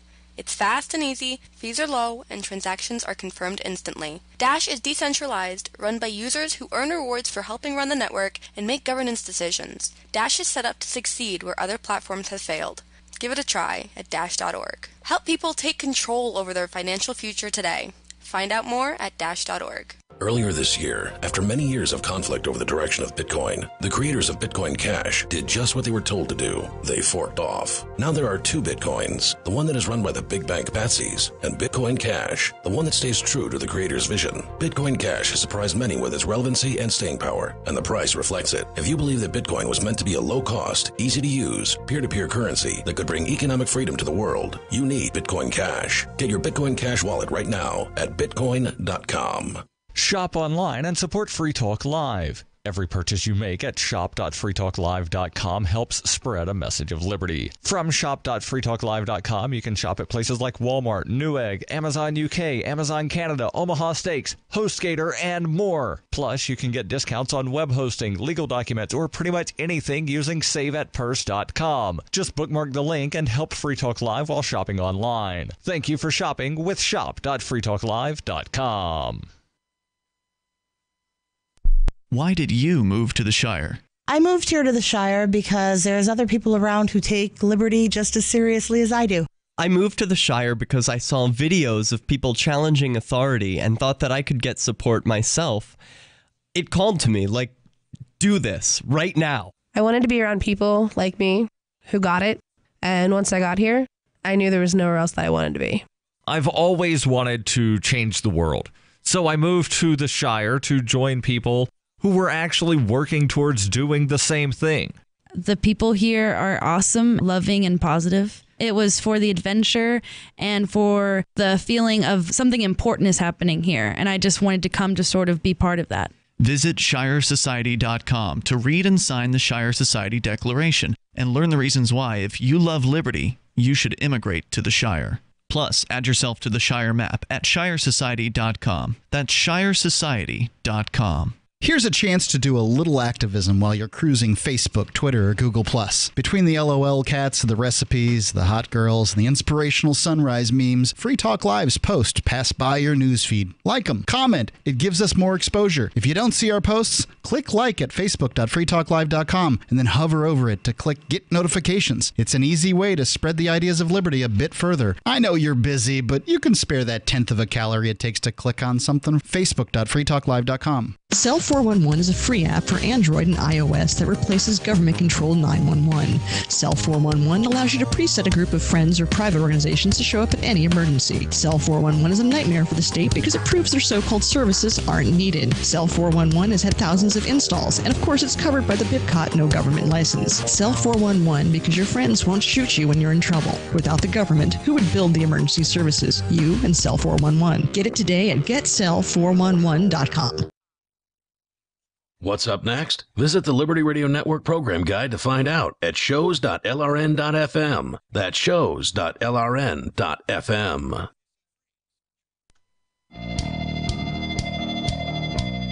This is Free Talk Live. Moments remain, but enough time for you if you want to get on the phone with us right now. We're talking about Facebook and the inefficiency of persuasion, the difficulty of persuasion on Facebook versus being in front of somebody or just having them hear your voice. There's a science-y kind of study that, Mark, you're referring to here. We'll get back into that. It's Ian, Melanie, and Mark in the studio. And coming up in a couple months, Mark, you and I, we're going down to Acapulco, Mexico again. In the middle of February. I can't wait. Great time to take a break down to the beautiful Acapulco for Anarchapulco, the 4th annual Anarchapulco. First time they're going to be having it at the Princess Resort in Acapulco. Great speakers like G. Edward Griffin, Jeffrey Tucker, Roger Veer, Larkin Rose, Jeff Berwick, Bruce Fenton, Brett Venat, Julia Taransky, Dana Martin, Juan Galt, Adam Kokesh, Kerry Wedler, Vit Jedlicka, and Sterling Lujan. You can see them and probably more. Go to anarchapulco.com to get more details on the event. I went for the first time this year, and it was really a great event. Probably the best libertarian gathering that I've been to in the last few years. So I was glad to have the opportunity. It's February 15th through the 18th, and they're going to have live music, as they did this year. Jordan Page will be there, Backwards, as well as Rob Hustle and more. You can get the music list also over at anarchapulco.com. And when you're ready to get your tickets, don't forget to use code FTL, like Free Talk Live, so they know that we sent you over there, and you'll get 10% off if you do that. They'll also be having other things happening besides Anarchapulco at that same time frame. There's going to be Change Media University with Luke Radowski, where he'll teach you the tricks of the trade. Health and Wellness Retreat. They're going to have an Amazonian ceremony as well, and included in your ticket price will be Cryptopulco, which I believe is the final day of the few days that Anarchapulco is happening this year, where all the speeches and discussions are going to be cryptocurrency related. February 15th through the 18th. Join us in Acapulco, Mexico at the Princess Resort at anarchapulco.com, and don't forget code FTL. As we go to your calls and thoughts here, Sarah is in New Mexico. You're on Free Talk Live. Hello, Sarah. Yes, we used to have a local cable access channel program, Channel 27, and with the last mayor, he stopped it after, in his first term. He stopped the entire channel? Yeah, Channel 27. So Sarah, it doesn't matter what the channel is. There are people listening all across America. They're not going to tune into Channel 27 to see whether it's there or not, okay? Well, right. On different cable systems, that channel would, if it existed, would probably have a different channel number anyway. So tell me the greater problem here. The mayor killed the local access channel? That's correct. And we used to have a marijuana show on it. We had that show on that TV before we had the medical marijuana. Did you watch the channel a lot? I used to be on the show. Really? I used to be on the show, hosting guests and talking. Are you a marijuana user? No, not the marijuana. Don't but I ask people about their crimes on the internet and radio. Oh yeah, do they have medical in New Mexico? Do they have medical? Yes, was approved. We do have medical marijuana. Well, a lot of times medical can get you in more trouble than just illegally buying drugs. How is that? Because a lot of the places will confiscate your guns if you have a medical card. Oh, Sarah but if doesn't you have just guns. buy weed on the street, sometimes it's just a fine. Sometimes it's see. probation. I see what you're saying. So, Sarah, you're mad because now was it the current mayor that did this or the previous mayor? The Republican mayor. Okay. The one that was going out. Right. So what was the excuse? Why did the mayor say that he wanted to get rid of it? And can he do that without the city council's approval, or did the city council vote for it first and then the mayor simply just executed it? Well, I'm wondering if that's even illegal, because people are supposed to have, every city is supposed to have a local cable access channel. Based on what is everything supposed to have a local access channel? I don't think that there's a hard and fast rule that a cable network has to have public access, but there is something that the FCC has, and I don't know what the specifics are, because I know that, like, Keene, for instance, Keene, New Hampshire, where we do this show from, I happen to be on the board of directors of the public access channel here in town, and Daryl W. Perry is as well, and I've been there basically since I moved here. I got involved. It was one of the ways that I could easily sort of lend whatever talents I have in media towards a local organization. But when I got involved, they had just created this thing. It had started in 2006, and they didn't have one before that. So I'm not sure, what it was that sparked the creation of it. If it was required, they would have had it right out the gate from when, Time Warner or whatever started their operations in Keene. So why it started in 2006 as opposed to the very beginning, if it is a requirement, I'm not sure about that. Though that said, it is generally something that the FCC, I think, encourages to give the average person an outlet, a way that they can have a program that can be watched by anybody in the community without having to go through the traditional gatekeepers of, having to go and buy airtime from some television provider in the area. So if you're going to have a government monopoly that is granted to something, in this case a cable provider, then it makes sense to have something like a public access channel, as opposed to just, allowing anybody to set up whatever kind of cable system that they want to in a given area. But if the mayor and or the city council can strike it down, that sounds to me like it's publicly funded. That's the problem with terms that are public, right? Is that you give the government control over this thing that we consider important and worth protecting, and then expect them to do it. And that didn't work with the Alaskan National Wildlife Refuge, and it's not going to work this go around either. The American people, Sarah included, have yet to learn that the government is a bunch of thieves and liars that will continue to disappoint you over and over again. But you don't have much choice when you're living under that government. But the thing is that we have hopes of we're going to push to get the channel back, because we have our new mayor, and he might be friendly to free speech. So I mean, don't you think it would be kind of more worth your time to have a website than to try to have a cable channel? Cable channels are a great idea because they are reaching thousands of people that the website would be less likely to reach, because a website you have to kind of pull people in. You've got to attract them in some way, whereas the channel flippers are going to find your channel. For people that still watch television. But how many people? Like, how many people are still sitting down on a regular TV? A lot of them. A lot of them. Go walk around. If you walk around the neighborhood here, just, like I take Jazzy around and I walk her, you can see people with their TV sets on all over the place. Yeah, I'm not going to walk around and look at people's windows. Yeah, I mean, I'm not looking through their windows. You can just see, like, there's the football game. You can't avoid it because they've got their window wide open or whatever. And it's television's still a relatively popular thing. We're seeing a shift to things like Netflix, to where TV channels are becoming less and less relevant. The sort of live, what do they call it? Linear, I guess, television, right? Wherever it is you sit down and something's happening, you don't get to control when or where unless you have a DVR system or something. Sarah, I get what you're saying, and I'm actually in support of public access channels as long as the government's going to be restricting the access of people to, like, start their own cable networks and limit on a monopoly basis one provider in one given area. I don't think it's unreasonable of them to say, hey, look, we're going to require you, Mr. Provider, to provide this channel for people to use. And ultimately, it's one of the least offensive government programs because technically it is a voluntary tax in that, you don't actually have to subscribe to the cable service. So you don't have to pay the tax. But then if the cable company was paying for it, then I'm not understanding how the mayor was able to strike it down if it was coming out of the cable company's budget. No, it's a tax. It's a line item. Station turned on for like the last 40, 45 years, a long decades and decades. And thanks to Mayor Berry, it got shut down.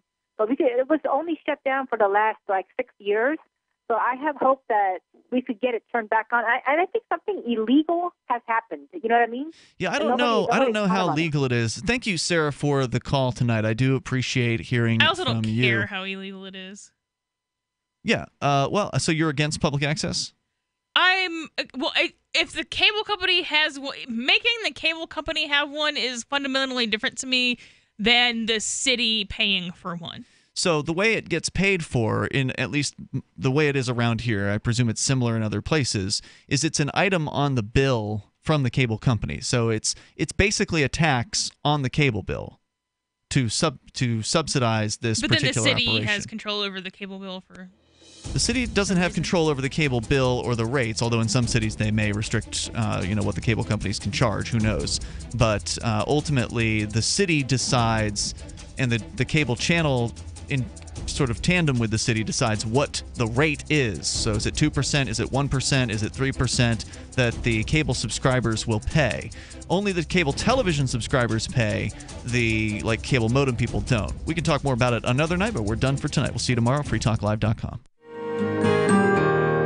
So the protection of life, liberty, and property is what the Free State Project is all about. But it's an effort to move 20,000 people who understand. It's about demonstrating to the entire country that, we can have a free market, a truly free market. Making it just a freer, great place to live.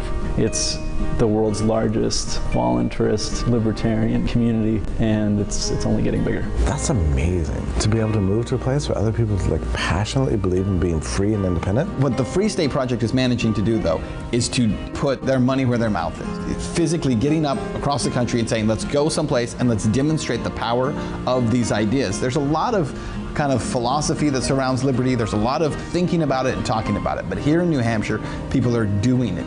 101 Reasons Liberty Lives in New Hampshire, a documentary by Free State Project Early Movers. Watch it free at 101reasonsfilm.com. 101reasonsfilm.com. We've all heard about blockchain assets like Dogecoin, Ether, and Ripple. Bitcoin isn't the only player in the blockchain game any longer. And for those of us wondering how to get our hands on these digital assets, finally, there's a solution. Shapeshift.io allows you to buy and sell between your digital assets and Bitcoin instantly between your own digital wallets. I've used it with ease. Shapeshift.io. There's no account or email address needed. You send them the crypto you want to sell. They send back the crypto you want to buy. It's that easy. Shapeshift.io.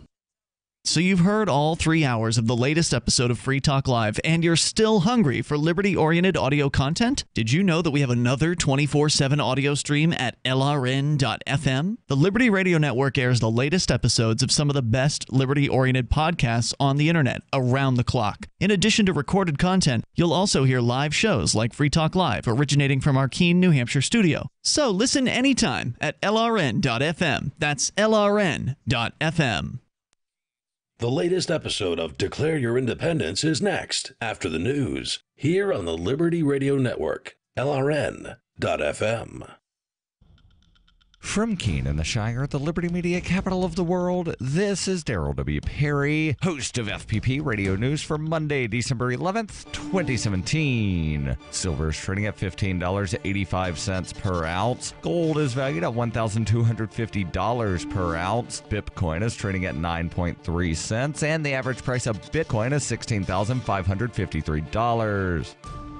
Antiwar.com reports with the Islamic State virtually defeated in eastern Syria, the Syrian military and its allies have shifted their military focus to the northern Idlib province and the surrounding area, the last stronghold of other rebels, including al-Qaeda's Nusra Front. Syrian forces have managed to push the rebels out of their last strongholds in Hama province and towards the Idlib frontier, with expectations that they'll attempt to push into the province next. Throughout the past year, evacuation deals for various rebel factions have seen them relocated into Idlib, which has left the tiny province chock full of different militants. Keeping Idlib contained has long been the focus, but with all the major targets taken, the Syrian military may finally decide it's time to attack. Idlib was long seen as virtually impregnable because of the large number of militants, but infighting among the factions in recent months have left formerly big groups like Nusra a lot weaker and some areas a lot more exposed. If the offensive is successful, it might effectively destroy several rebel groups or at least leave them landless. For over 40 years, Roberts & Roberts Brokerage has been a trusted source for buying and selling precious metals. Gold, silver, platinum, and palladium. They don't feed the banks. They're Bitcoin preferred and have removed the minimum purchase amount for all orders paid in the digital currency. Call Roberts & Roberts Brokerage today for knowledgeable advice on buying and selling precious metals and a forward-thinking approach to new technologies. 800-874-9760 or visit online at rrbi.co.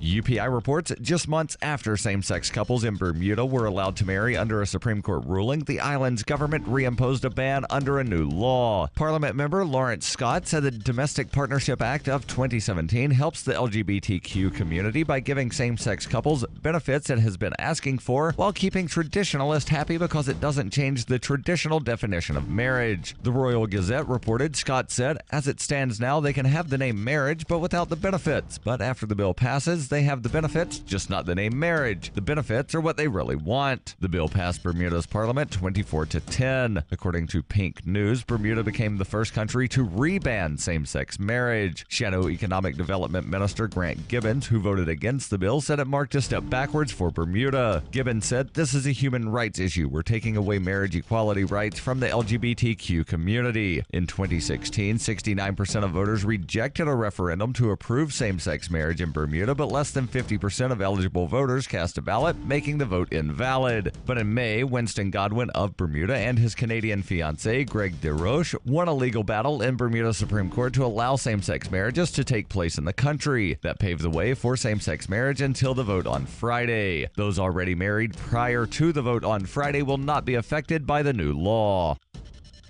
Are you an advocate for free market money? Do you promote Bitcoin as an alternative in a fiat-centric world? Then you need Spendabit in your arsenal, the search engine for things you can buy with Bitcoin. Spendabit aggregates millions of products from thousands of Bitcoin-enabled merchants. Keep your money in the free economy. Visit spendabit.co today. Bitcoin merchants, ask about our merchant suite to reach even more customers. Spendabit.co.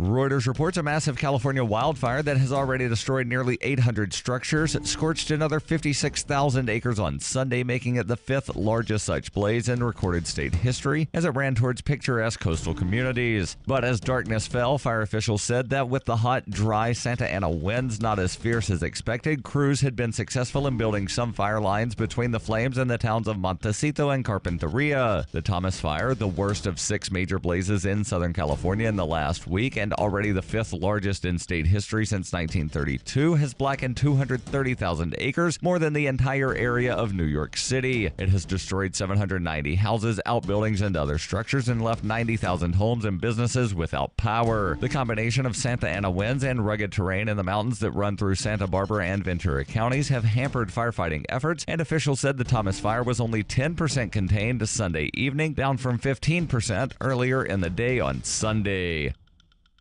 This has been FPP Radio News. Online at fppradio.com.